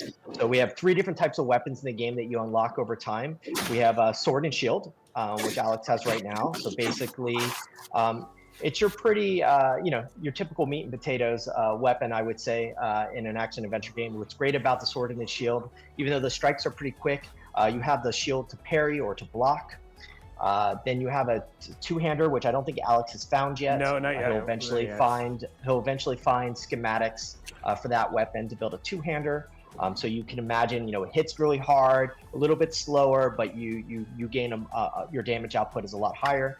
And then you have the bow, which you can take shots. You can focus shot by. I guess you're playing on mouse and keyboard. I think, Alex. No, I'm cheating. You're on controller? Yeah. Okay, great. So yeah, then R3 click when you have the bow out, will allow you to do a focus shot. And then you can kind of zoom in when you have the arrow drawn. Yeah. Oh, I didn't know that. Okay, so tell us a little bit about that. So I didn't know about the parry. So you can parry. Is there like an indication when, like with perfect strike or anything like that? Yeah, absolutely. So like if Alex wants to try it, if Alex, you switch to sword real quick, which is the Y, and then pull it. Now, as soon as you see the enemy about to lunge at you, there'll be like a little bit of a white flash on its paw for the Akala. You can just press block right at that time. There you go. So now he's stunned, and you can get a couple of hits in. And then you can also do a charge attack as well. That's probably the smartest. Which is the hold. That makes that, honestly, that changes. And the other thing too is the thing is that one of the things that people should understand is you are trying to give people so many different ways to approach combat. So you don't have to parry. Absolutely. You could literally do what Alex was doing and pick them all up and throw them off cliffs if you wanted to, or you can freeze them. Now, one of the things I noticed, because you just said that, is you can make metals brittle. I noticed up near one of the top of the hills, there's these giant, large metal boulders. Can you freeze those and then blow them? Like that's how you can get resources out of them? Absolutely, Roby. I solved it. Absolutely. Yeah. So basically, one thing that we did is everything in the world, like if you break, whether it's enemies or the environment, it has a chance to drop material. And all this material you use for crafting your weapons and your armor. You don't go to a store and buy a weapon or buy a helmet. You actually craft it. You have to find the recipes. They're scattered out in all the maps. And then you can build multiple variations of any piece of armor or weapon if you want to have higher heat resistance, lower weight, higher ice resistance, more armor. Depends on what your play style is. And so yeah, and another thing you can do with temperature, because we want the players to play around with their powers. When you find material like that, you can burn it or freeze it, and that'll actually alter the loot table what it spawns. So that's another mechanic you can start to experiment and master with as you play the game. I think that was kind of one of the things for me is like when I got into the world, like at first, like the intro when you get in and you're kind of exploring, you're like, oh, this feels, for lack of a better word, like a little bit more, you know how Dragon Age was a little bit more corridor? Your zones are massive. Like, I know it's not open world, but they're still really big. And I didn't want to not find anything, right? Because the other thing, too, is you also have, like, little lore things that you can go find that are in each zone and stuff. There's a lot to discover here. So basically, like, if Alex, if you pull up your map real quick, I can just explain a little bit. It's okay. He's not going to attack you. And I'll give you a tip on that little guy, too, for the audience as well. So there's your map. So a couple cool things with the map, like you're mentioning, Roby. So first off, there are schematics hidden throughout the map, and you might see that there's like a little hammer there. It says like I think 1 of 5. I can't see it on my screen. Maybe yeah. So we actually it's a little bit of a Where's Waldo. If you look for those little hammers, they're scattered there. If you want to find them, they give you a little hint. Or if you want to discover it, you can go do it. Yeah. So that's there for you to play with. And that's how you find the additional schematics. So every map has weapons and a full armor set, so that you can find. And again, you can mix and match your armor sets as you like. The other thing you can press is X to bring up your attunement for Glintwood. So as you collect, Roby, you were talking about the codex fragments, which are basically these little bits of knowledge that we kind of have breadcrumbed around the maps. So as you collect those, we reveal more information about the map. So when you unlock your fast travel system, you'll be able to see all the maps. And you can go, oh, what's the weather condition in this place? What creature? What's the big boss that's roaming? Because our bosses move around dynamically with every passing day. Oh, wow. And you can also see there how many loom gates there are there. You can unlock your fast travel, how many schematics are there for you to discover, how many codec. And then if you hit the RT button, I believe, Alex, that will then show you, I think it's RT. Yeah, is it RT or RB? I think it's RT. Oh no, I don't want to. Yep, go back to map, and then attunement X RT. Yeah. So here you haven't collected enough codex fragments yet. So once you collect at least 8, then you'll suddenly see what are the common resources that are found in this map. So if you're looking for a very specific map, because again, the maps that you collect and you put into your armor or into your weapon, it not only just dictates the stats, but it also dictates the color. So there's a lot there. We can talk about crafting a little bit later. And then if you want to know more information about common enemies, that's another tab that's there. So yeah, there's a bunch of stuff.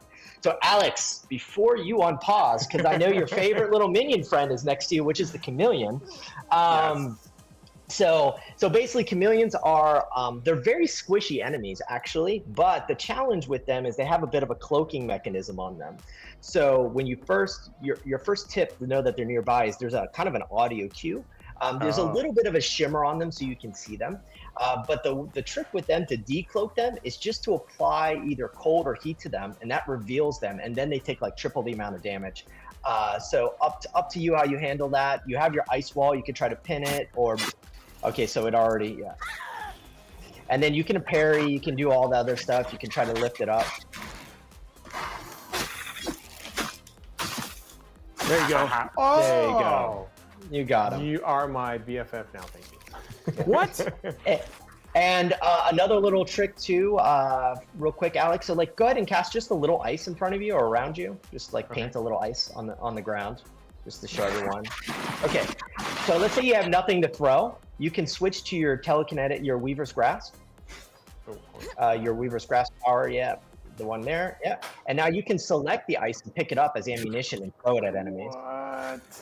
I can not only make it, but I can also throw it. Yes. Whoa, So if you ever... Yeah, you can chuck it pretty far because it's ice. It's pretty light versus a boulder is heavy. So all the weight of objects really does impact what you can do. And the other thing too that's there also you see- nice is about the ice is you can make a wall. So if you're being attacked by range enemies, it'll protect you too there. So Absolutely. Yeah, you can block projectiles with it. You can pin enemies with it. You can also block a bit, hold back the heat of a fire breath from a Drake to buy yourself time. There's a whole bunch of stuff like that. And one of the things the audience might have noticed is like when Alex was near the ice, he actually started getting cold. yeah, I saw that. The ice is generating cold, just like your fire powers will generate heat. So the way to counter that is actually you just need to build gear that has higher ice resistance or heat resistance. You can also collect vials that you can use to give you like buffs on heat and ice resistance as well. The other thing that you also guys did is you can climb, I think everything or almost everything, right? Yes. Yeah. We let you free climb the game, so we try to let you decide which path you want to go. Right, I'm evil.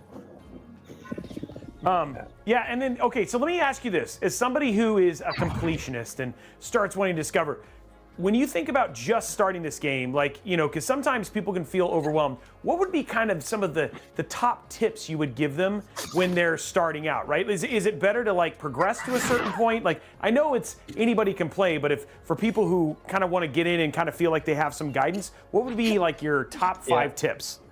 I would definitely, I mean, you can sit here and we've seen people, even when the demo was up, we saw people play 20 plus hours of just our demo, which is just like the first 2 hours of the game, right. Which is pretty insane because you can sit there and try to get all the best materials that exist in this map and craft everything. I normally recommend people to unlock the Loom Gate, unlock the fast travel, battle the first arc, which is what's about to happen here in a little bit. Alex is about to get there. You eventually unlock what's called a Loom Shard right after that, which basically allows you to, at any point in time when you're out on an expedition, you can just, right now, Alex just has health vials for his HP, but you actually get another thing called a Loom Shard, which you basically can use to teleport back to base camp. So if you're doing like runs to grab materials, it's a quick way to go back and forth to get what you want. So I would suggest that, Roby. Unlock the first Loom Gate, defeat the first arc, and then start like finding everything. But we really left everything open for the players to kind of decide how they want to play. But they're not going to miss anything if they do anything like that, which is, I think, always my fear. I'm like, oh, what if so you got nothing to worry about that. And that's why I kind of wanted to, I appreciate that for me because like you keep telling me these things and I'm like, how much of this stuff do I need to do right away? You know what I mean? And it feels like you can kind of go at your own pace and start going as deep into each one of the mechanics as you want to. Because it sounds like you can also revisit zones and that's kind of part of the whole thing. Exactly. You actually will revisit zones. You come back here for quests, or you may come back here for certain materials that you're trying to gather, or maybe there's a certain boss that you're trying to defeat because in our game, like I mentioned earlier, there's kind of 9 bosses. When Alex pulls up his magic wheel, you see there's kind of 9 slots. So every boss, as you defeat them, you gain a power. It's our version of Mega Man. Which I love that game. So thank you. Yeah. And one thing with how you unlock the powers, the first time you find a new enemy, a new boss, you defeat it however you want, you're going to get the power. Right. After that, though, there's actually a puzzle that you need to solve on the boss to defeat it. And by doing that, you'll harvest the strand, which is the magical threads that you bring back to base camp. One of your companions is Dom, the enchanter, and he basically weaves that strand, that thread, into your mantle, which then upgrades your power. And every power can be upgraded to a level 3. And as you can imagine, the higher the power, the more output it can do, the more flexibility, the more you can cast, all those kinds of things. Which I think I love that. Like I was reading, I was obviously is just doing my research for some of this game. I was watching some of the reviews, and that's one of the things is I love that there's even a unique way to fight the boss that has to do with that particular power. And if you defeat it, then you can get that strand ability, which is cool because it sounds like there's just a ton of replayability here. Absolutely. And because those creatures, we randomize where they appear every day. as you unlock them. The first time you encounter them, we know where you're going to encounter them, but after that, everyone's playthrough is going to be a little bit unique. And the weather modifiers affect that as well. So, going out and fighting a Ash Peak Drake who breathes a lot of fire and spreads a lot of heat everywhere during a drought, that heat is going to be extra, like things are going to spread even more. Versus if you do it during a flash freeze, the coldness will dampen the heat. So, and at the same time, any of your ice powers will now feel a little bit stronger versus your heat powers will be a little bit more dampened. So there's all that the players get to kind of play and experiment with. Now, the other thing too is that I also saw, and I saw it as one of the tips, is that if you do use a fire power or you do use an ice power on an enemy kill, then there's a higher chance of it dropping a rare or epic resource. Yeah. Yep, absolutely. Yeah, so you basically can temper the enemies, and that goes for the bosses as well, because they're made of some of them are made up of different pieces of armor that you can break. And if you heat that armor and then break it, the loot table will adjust. Okay, so that's what you were talking about a little bit before. Okay, got it. Okay, wow. Yeah, and the art style is really cool. So tell us a little bit about the art style and inspiration. Like when you think about the games that kind of inspired the art and things, what were top of your list? Oh, well, I think for us, we're all, I mean, as you can imagine, we're all big gamers ourselves. Right.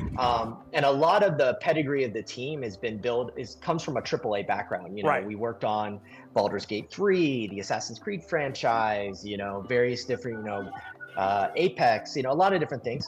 And I think for us, when we got together, I think everyone was like, okay, I want to build a space, like a beautiful world, like a place that I want to escape to. It can be dangerous, right, but it's a place like I want to go camping here, So, this is what inspired us to go with more of a kind of a brighter color palettes. And we were super, at the time where we were starting to explore the visual look. Then like maybe about a year later, Arcane kind of dropped, and we loved what they did in Arcane, and that was super inspiring to us as creators. So this is where we kind of landed, this kind of hand-painted look.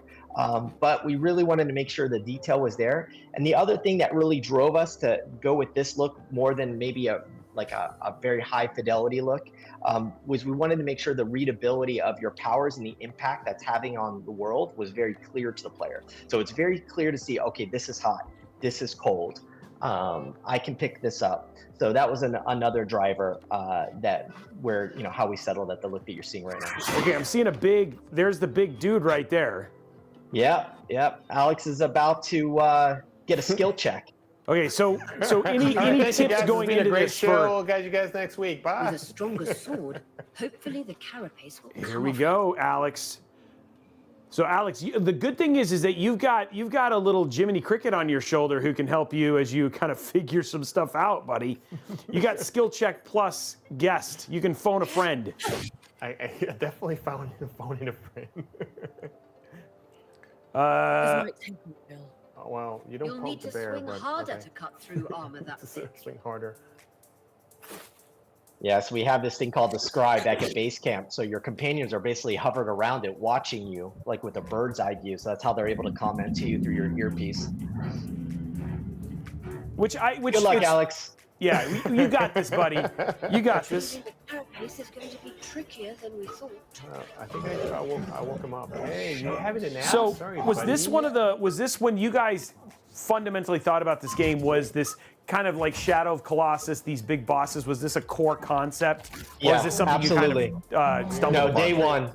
Day one. This was a core concept for us. And who was the biggest Shadow of Colossus fan?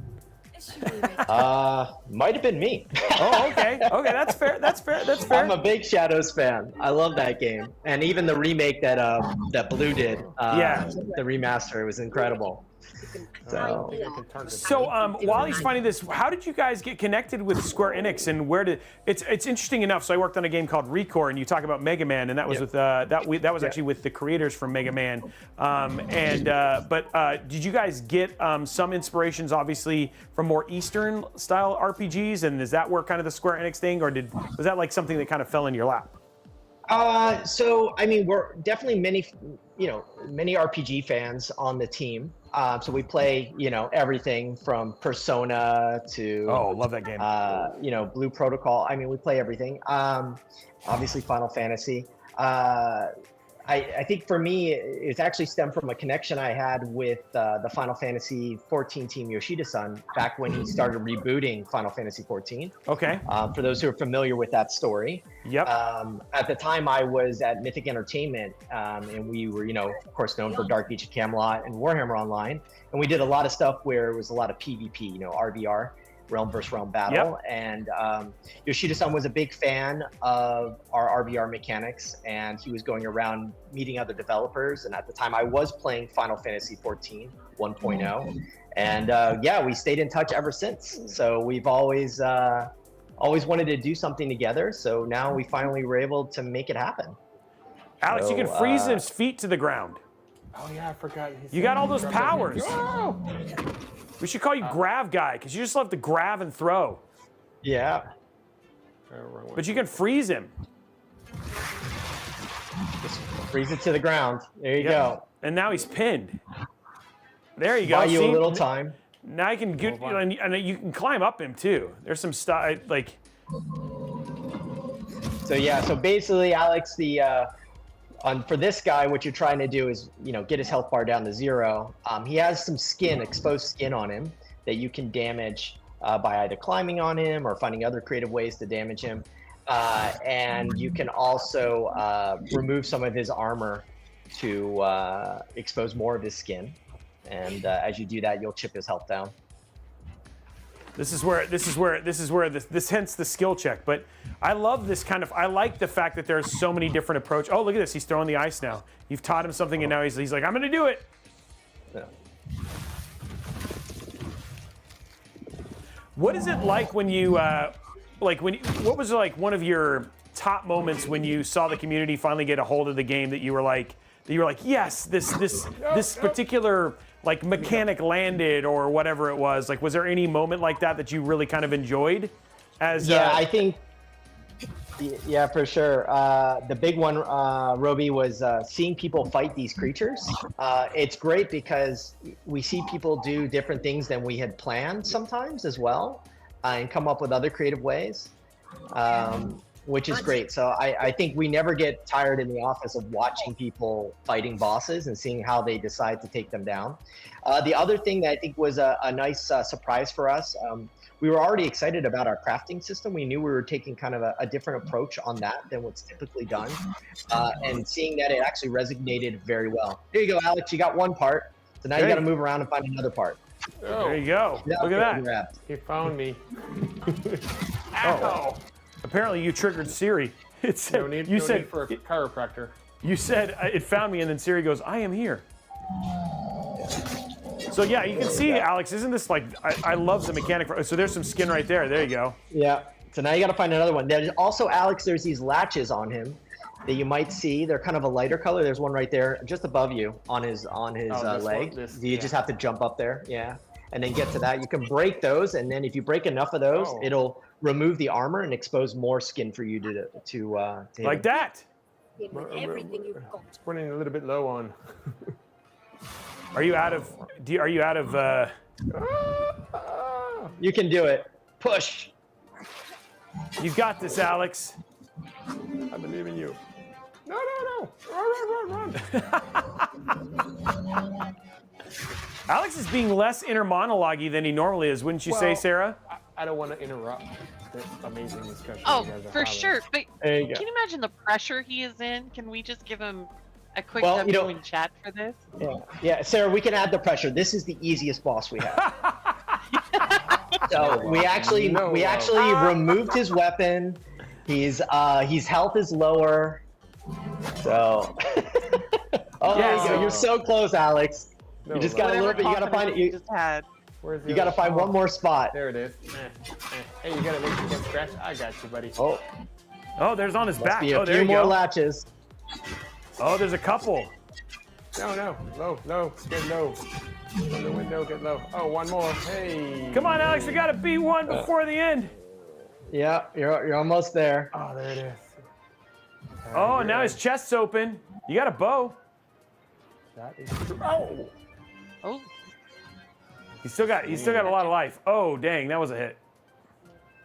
So close. Alex is like, it's like so much switching on the fly. This is where you like start to see. So what was one of the more creative ways that you saw somebody beat this that you were like, wait, what? I think one of my, again, as you kind of, you're so close. You can do it. You're still going to be fine. Grabbed you. I'm a little bit hot. I'm a little delayed. Yeah. I think one of the interesting things I always appreciate when players are doing it. Again, it's always you can come back when you unlock even more powers, and then you see other different things happen. But for sure, freezing the hand when it does a punch, or seeing people figured out like you can actually parry those attacks as well if you have your shield out. Oh, really? Yeah. You got to time it, but you can absolutely do. Oh, you're just so close. Like, just stab him. Just get over a little bit. Stab him. Just move over a little bit. You're so close. Oh my gosh. You're okay. You are stressing me out, Alex. He works out, and he's not supposed Hold to reach Y, that back. cling. Oh, no. Wait, I need juice. 3 backseat gamers. Yeah. yes. Oh, don't bother kicking. Pull out your sword or something if you want to break crates. Yeah. He's like. Oh, Alex, I think there was a help. Yeah. this is the moment right here. This is your. Oh, there's one right there, over behind you. Oh, Where? there was a Go back juice. there. Oh, There's one. There's one. Pop it. Get it. Okay, go. You can do it. Yes. He's slow. Look, you damaged. So yeah, you can see here because Alex damaged the legs. He's kind of being a little bit slower. So yeah, as you damage the limbs, it changes their behavior a little bit. There you go. Now get up there. Ooh. You got a full health bar. Up. Oh, dang. Keep going. Oh. What? Oh my gosh, he grabbed you from underneath. Oh, you're still on him. There you go. Nice. Come on, let's go. Quick. There's a let. Oh, hold Y, Alex, so you don't get tossed off. That's how you conserve your stamina. There you go. Stab him. Oh, There it is. Did it walk? Yes. Are you done? Oh, one more. You got to find another spot. Wait, there's one more spot? Yeah. He has like 1 HP, I think. Alex, 1 HP. Oh, I see where I'm supposed to go. Hold on. Hold on. No. Look at me. I'm dangling. Jangle. Alex, what is this? You're just holding onto his thumb. There's a latch. Boom. Get ready. Boom. There you go. Yeah. Hey.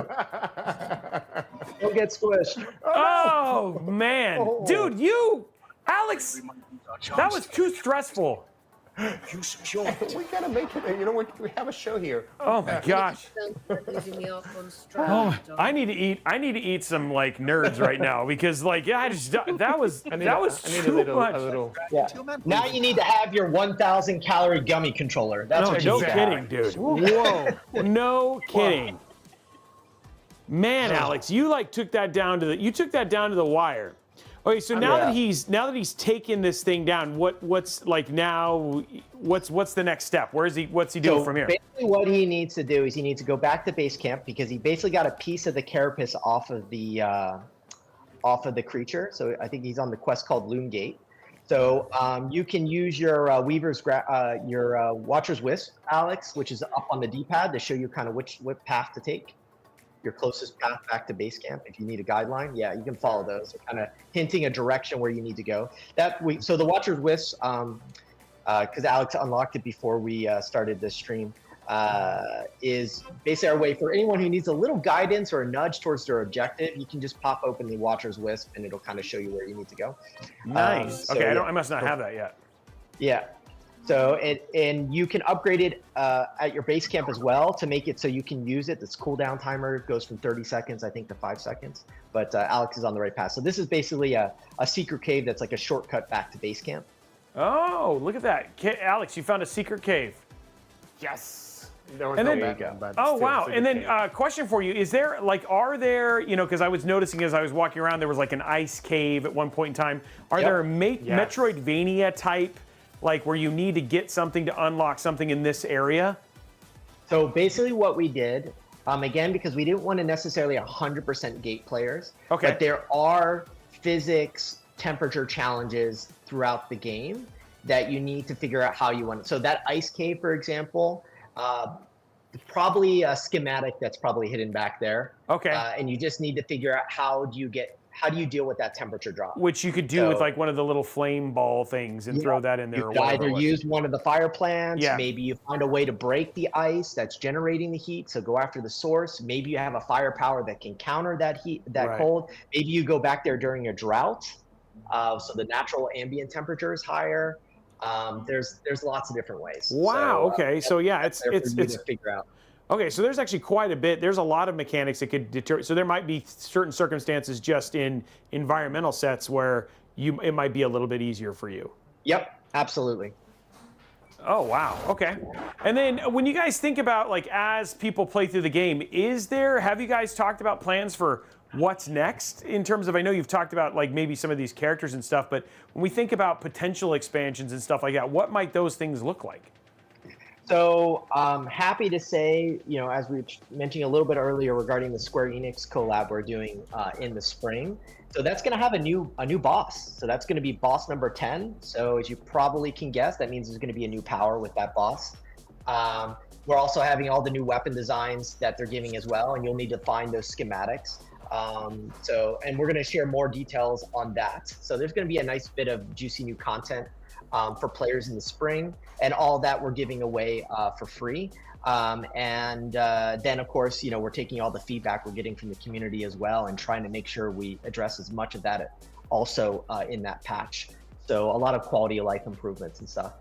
Beyond that, one thing we kind of a little bit teased back at Tokyo Game Show last year was we're doing our second collab with a company called Grasshopper Manufacturing.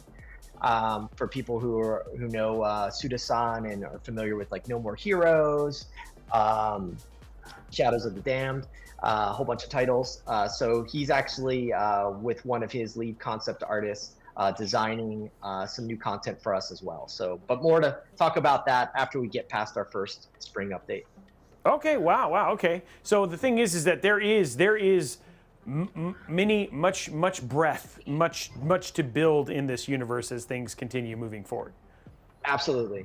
And a question I get asked a lot is like, how big is this game? And one thing we wanted to do, coming from as developers who built games that are hundreds of hours and hundreds of hours, but we wanted to make sure that this is something we really hope people go all the way through. So a typical playthrough we find in the game is about 25, 30 hours. And for completionists, perhaps like you, Roby, you can spend easily 40, 50 hours in this game if you want to get every schematic, you want to get all the best mats. If you're into the fashion game of crafting, there's a lot there to do. If you want to do all the companion quests, those are all optional side quests that you can do. All that's there for people to dive into if they like. Oh, nice. Okay. I'm a little lost here. Yeah, so so you're upgrading? Okay, so yeah, I can talk a little bit about crafting, Alex, to walk you through a little bit. So so you have crafting. Yeah, so you need to craft this conduit patch for the Loom Gate. So if you click on that, you already have the carapace. Yep, so you can go ahead and, now you need forge resources. You need 5 of them. So our materials, there's lots of different types of materials in the game. Oh, you can click again to open up the next, go back to, click. Okay. So basically we have forge, card, woven. There's a lot of different types of materials. They're in families. So this one you can put any one in. It doesn't matter. So iron is a good one because you have so much iron. So that gives you the patch. So now I'll let this finish out. You think this patch will fix the leak? Yes. And by the way, guys, it is definitely worth talking to your companions and because there's a lot that their stories are really interesting. The voice acting is fantastic, and then there's even some chance for some evolution in there. Yeah. There's we left a couple of surprises there for players. So definitely have fun. We really wanted to focus on your relationships with the companions. The story of adventure, all of that. Some of the companions in the camp, like they're Sola and Dom, the enchanter, they're actually a married couple. So we talk about a married couple in this fantasy universe. Oria, your mentor, who's the bird lady in front of Alex right now, who kind of guides you through. She's currently wounded. She was the original point for this Weaver band. She gets wounded in the beginning of the game, which explains why Bryn has to step over and take over as the point. The So patch now is we're getting ready to okay, activate the loom gate. Glintwood. Okay. Excellent work. And this is kind of like, now that you have these gates, this makes it a little bit faster for you to be able to get back to camp with all of your resources, so to speak, yeah? Yep. Yes, absolutely. Right. If you say I on the did what I can rest. Yes. I undid the improvements I did to my sword, but I can't find it anymore. Oh, so yeah, before you rest, Alex, I can talk a little bit more about the crafting. So you have a couple options. We really wanted to make our crafting system super flexible and not penalize the player for any choice. So you never have to worry like, oh my gosh, if I put 5 of these items into my weapon, am I going to lose them? No, you can always pull all 5 back out. There's no penalty. You don't lose anything. So you're right now in the crafting menu. So if you bounce back out, Alex, real quick. So here you have all the recipes that you've discovered. Of course, when you start the game, you have all the recipes for your starting equipment. And as you tab through there on the top, there you go. You found one of the torso pieces, the opportunist. You found over by the loom gate. So let's say you wanted to craft that. You can see it has some base stats there at the top, but underneath that, you see how it says max magic. So all of the other armor sets, each individual piece, there's a theme to it. The opportunist set is a way for you to increase your max magic bar. So you have a bigger pool. And by the way, these are not set bonuses. So you get this for every individual piece, and these pieces stack. And even if you want, we have one that, for example, is higher armor. Like it gives you a really big boost on armor stat. You can mix and match them. So to basically kind of play towards your preferred play style, which is kind of cool. So it's a way for we put that there. So you really encourage people to gather these. So here you see there's a bunch of materials that you need. You have some woven ones, which is the one you're in right now, forge, and then another set of woven and carved. So the top one that requires the most, that's the one that's going to drive the most amount of stats. And you can see as you select over your woven resources, you can see it kind of changing the color of the armor piece as well. Yeah, I saw that. Now, in your case, Alex, you need 6 to start this, but you only have 1 resource of woven, which is the second from the left and second down, which is the one more down, the Akala, Akala fur. So go ahead and drop that in there, and you can see that's going to increase your armor and it's going to increase your cold resistance. Forge, you need 3, so you can kind of select. So here you have a couple options. So again, you can look at the color. If the color is really driving your choice, if you're more a stat person, you can see like each material is actually going to change the stats slightly different. Some will favor more heat resistance, some cold resistance. Some will drive your weight down or your weight up. And weight's also important in our game as well because our character Bryn, she's physics driven. So the lighter she is, the more nimble she's going to be when she pushes off of surfaces, when she climbs, versus if she's heavy, she'll be able to tank things a little bit better. So yep, we got 2 woven resources there. And then a carved resource at the end to choose from.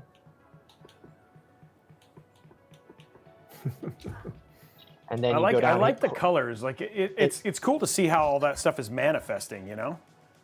Yeah. And you can, and then, so now you hit equip, I assumed, and then you can back out of this. Let's see, do you have it on? Yes. You do. Yeah, so there you go.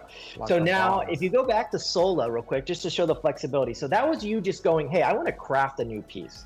Another thing you can do is called Reforge.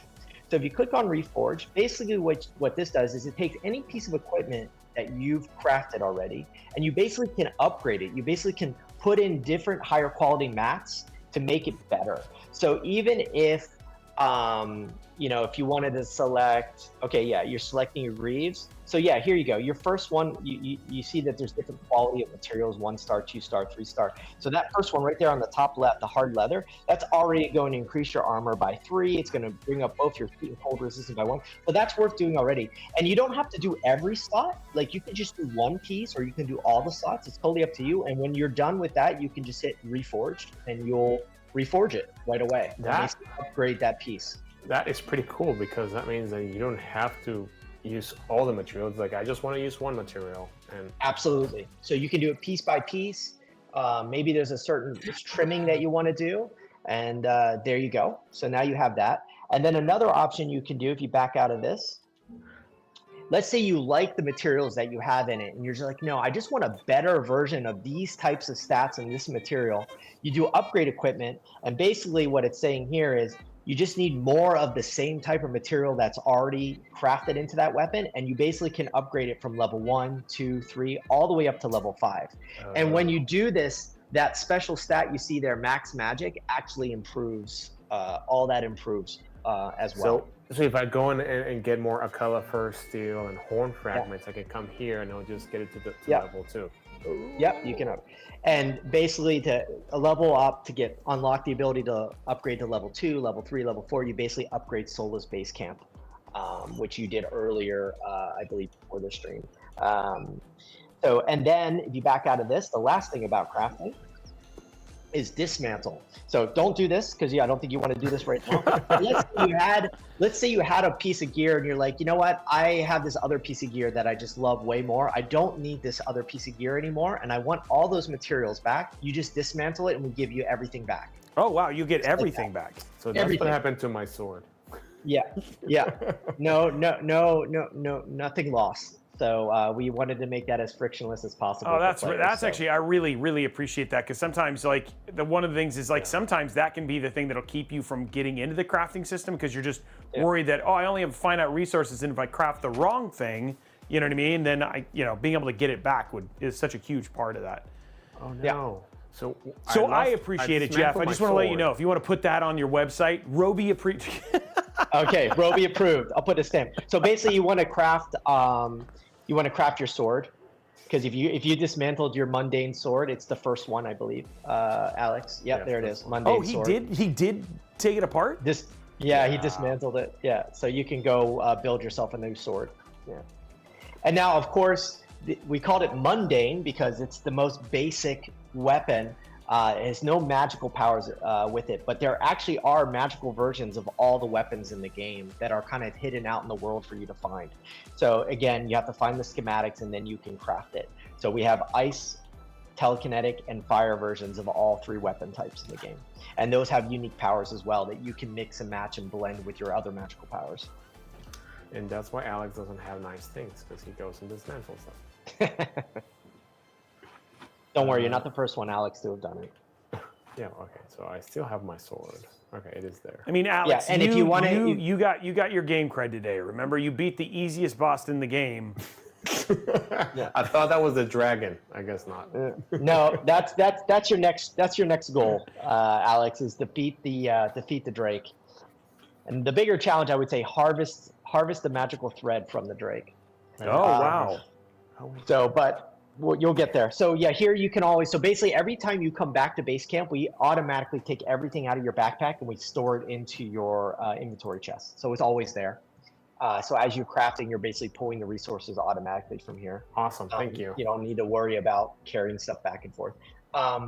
And then the other thing you realized earlier that you unlocked was we're showing you the mechanic of sleeping. So again, our game runs on a day cycle. It's 2 parts day, 1 part night. And you can sleep to switch from day to night and then night to the next day. And you said that, I mean, weather and everything influences the whole gameplay, right? Yes. I'm just really surprised at the level of, there's just a lot of systems that are all interwoven. So when you guys got to your vertical slice, having worked on open world games like Crackdown and stuff like that, was there just a point, you just had to get every system to a good point before you guys are like, yes, okay, I see the entire vision, and you guys can track towards the end at that point? Yeah, absolutely. And I'm glad you're calling that out, Roby. It's because we do consider ourselves very systemic driven. Yeah. We really try to build systems that feed into systems, and we're big believers in that because of, 2 things. I mean, one, believe if you can build strong systems, you can do really powerful game experiences without having 1,000 people. And another thing is, we just love the idea that when these systems blend, it creates unique opportunities that are unique to that moment in time for the player who's playing right then and there. And they can play with these rules to creatively do things. So for us, we really paid a lot to the world logic, the systems. Of course, it was, super difficult to tune until we had everything course. together, Yeah, and yeah. then we could start tuning it. But once it was all connected, it really everything really started clicking together pretty quickly. Hey, couldn't have done it without you. Is there, I mean, like, it's looking through, like, how you're doing the storytelling, and now that you've kind of gone out there, and I know you guys were only a 60-man team. Are there areas where you wish you could have done a little bit better? You know what I mean? Like, I mean, from the reviews and stuff, people really are enjoying the game and all the systems and all that sort of stuff. But what were some of the things that were left on the cutting room floor? I think they were watching me. Oh wow.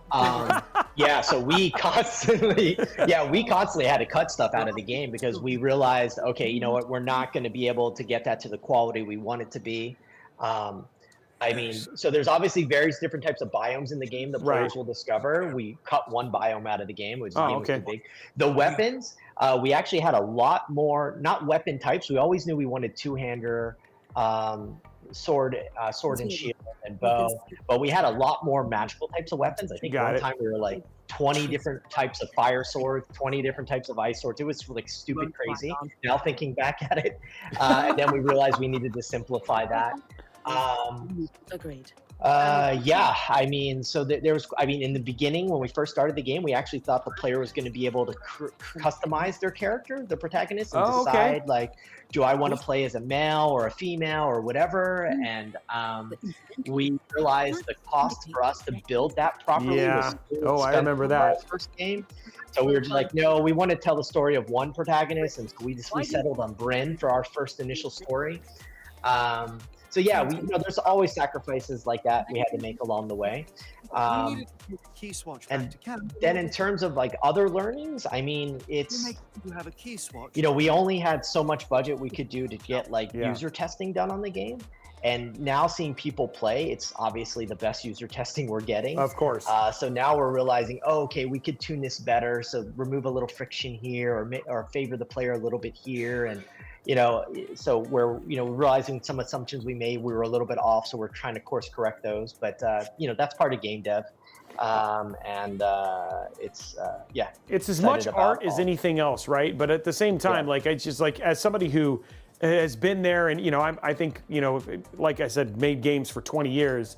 Like, looking at this, it's like you guys have done a lot and really pulled off something pretty magical, especially with your systemic, like how you guys have used systems within systems to pull off emergent gameplay, if that makes sense, right? Which I think is super fun. So the other thing too is that if people really kind of play with it and dive into it, they can create a lot of variety in how they do their combat encounters. Or, I could even see where you might have challenges where, like, on this day it's certain tunement for, using gravity or using ice or using, what I mean? Like, those sort of things that all get into as the game grows. That, I mean, just you guys have already built all the subsystems to make stuff like that easy moving forward. So I have to say, masterclass in terms of just that sort of stuff, and just a little bit of a nod to you guys as I've watched and played.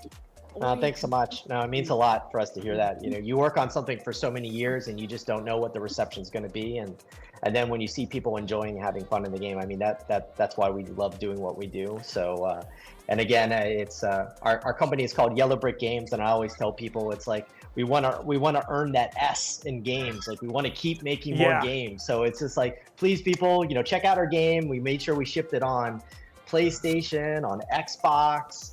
It's on Game Pass, it's on Steam, it's on Epic. It's we priced it at $39.99 USD. Like, we really wanted to make sure to get as many people to play it as possible and see what we're trying to do. As our first debut indie title that we self-published. Excited, continue to be excited seeing people stream the game and comment about their experience playing. And by the way, guys, if you have MSI Claw, you know what I mean? This does work very well. So this is going to be, like I was telling him, this is going to be my travel game that I'm going to be playing on the plane as I head off to vacation starting tomorrow. So I was looking for a great title for this, and this was actually going to be one of my ones, because I just really love these style of games. And the art style, it's like that painted, bright art style is always my thing. And I really actually love the way that you're telling the story with the mix of obviously you have the 3D modeled stories like what you're seeing here, but then the comic book type art-driven method as well. And the voice actors just so good. So just one of those things that kind of, it has like the whole thing, and there's a lot of fun just to have in exploring, which is, I've spent 2 hours playing and haven't done a whole lot, just exploring and trying to figure out how to fight guys in an effective way. And then you taught me about parry, and now I'm like, oh, there's another way to do it, right? Which is actually super, super cool. Yeah. Congrats, Alex. You unlocked fast travel. Yes, I was very happy to see that. So now, like, look at that. I just got here. I could use. Now you can go there and you can go back. Yeah. And Yes. you'll basically unlock more as you go through. And I think, do you have the loom chart yet? I don't know, Alex. If you press left or right on the D-pad. Oh yeah. Oh yeah, I have it. Now, if you anywhere you're at, you don't even need to come back to the loom gate. If you just want to get back to base camp, you can just hold down on the D-pad with that selected on your belt. Snap. And Aurea will call you back, and you're back in base camp. Sweet. There you go. Yeah. So I'm looking for a hammer. I do want to apologize, Jeff, that, I know Alex did his best to make the game look good. Oh no, he did great. He did great. I'm glad he defeated the Ark. So that's Alex is actually a very good gamer. I just like to give him crap. I did try to do it in the most dramatic. You gave me a heart condition. I may not be able to go on vacation anymore because I have a heart condition thanks to you. 1 hit point. They had 1 hit point. wait. You were out of juice. We had 1 hit point. You can't do that. And Sarah, we know He was about just Sarah and hanging her on heart to his condition. thumb. Huh? He was just hanging on to with his thumb. I know. Ooh. So Alex, just I don't know how much time we have left, but since you unlocked a new power, you can see there what it kind of does. It kind of acts as like a magnetic bubble. So two cool things with this one. And then I won't say anymore. I'll let you figure out the rest. So let's say you drop a bubble there. Okay. Now let's say you cast ice into it. Can I wait from here? Yep. Yeah. So pull up your wheel again with LT. Grab ice ball. Now put a little ice in the middle of it. You can just. Yep. Now you see how you can stop. See how it's pulling? It's grabbing the cold and it's making like a cold vortex. Oh. So things that are really weak to cold, that's a way to basically Get him shred sucked them. in. So yeah, get them sucked in, they get sucked. Another cool thing you can do, grab the ensnaring blast one more time. So switch to it.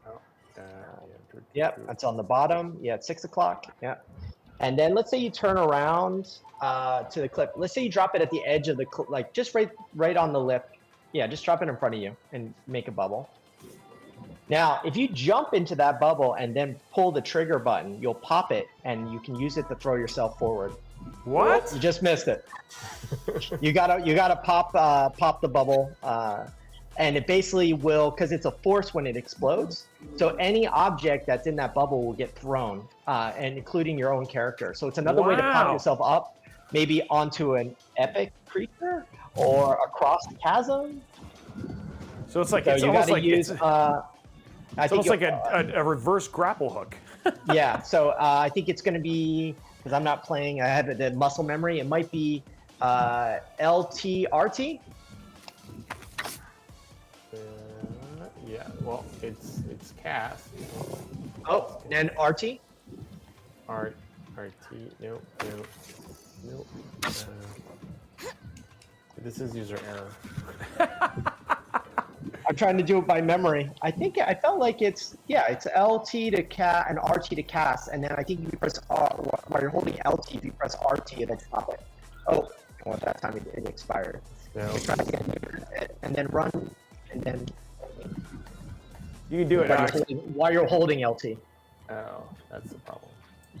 So you need to hold LT and then run into the bubble and then hold and then press RT. Yeah, or you can cast another one and then now press RT while you're holding LT. Oh, there it goes. Whoa. Yeah.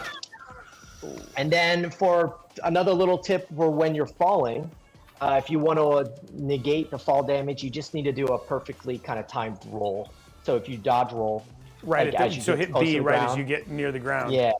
Yeah, you can just practice it here if you want to. Just jump down there and just get ready to hit B as you get close to the ground. Oh. There you go. No, you did it. There's different thresholds of negating it, but there you negated quite a bit of it. Nice. Yeah. All the So- tips and tricks. Thanks, man. Yeah. There's lots of little stuff like that, and there's I don't want to say too much because for me, that's kind of the fun. I think when you Oh, look at that. yeah, there you go. You got it perfect there. I always find it fun when people are playing and they go, "Oh, can I do this?" And then they try to do it and it works. That's always the most rewarding. We try to build the game that way. So That's awesome. Okay, so guys, this has been Eternal Strand. That's what you guys have been, Eternal Strands. That's what we've been playing. That's what we've been playing up until this point. We have been joined by. Oh, wait, let me go to the one that shows all three of us. My bad. So there we go. We've been joined by Jeff from Jeff. And how do you say your last name? I just want to say. Oh, yeah, it's like a skull that skis. So Skalski. Okay, so Jeff Skalski from yellowBrick Games, the COO. And Jeff, if people want to check out, it sounds like your game's pretty much everywhere, but if people want to check out your game or more about you guys, where do they go? Oh yeah, so you can go to yellowbrickgames.ca. You can jump to eternalstrandsthegame.com. But for sure, we're on PS5. We're on Xbox X and S. Any Game Pass players out there, you can check us out on Game Pass. We're there. Go take a look. And then if you're a Steam or an Epic user, we're on both of those platforms also. So awesome. Yeah, have some fun. Okay, and that is it for us today on Intel Live. Sarah, what do we got? What's the plan moving forward? I think we're off next week. So Yeah. you're going to go enjoy your vacation. We are going to be back on the 28th. So we're going to have new tech to talk about. We're going to have new games to play. So come check us out on the 28th. Back on the 28th. And guys, definitely, please go check out this game. There's a lot to love here. Eternal Strands. We're playing it on Steam. Runs beautifully, even on your handhelds as well. And let's support such an amazing studio at the same time. Anyway, guys, that's it for us. Thank you so much for watching. Have a great rest of your weekend. Alex is just going to play and just ignore us. He's not going to say goodbye, get on camera, and he's just going to keep playing the game. Alex, no worries. We're not just trying to sign off or anything. There he is. No. I'm just showcasing the game. I'm very involved game. Thank you guys. Thank you very Jeff. much, Appreciate guys. it. We'll see you guys later. Bye, guys. It was a blast. Cheers. Bye. I know. I'm like, I have this chameleon that is chasing me down.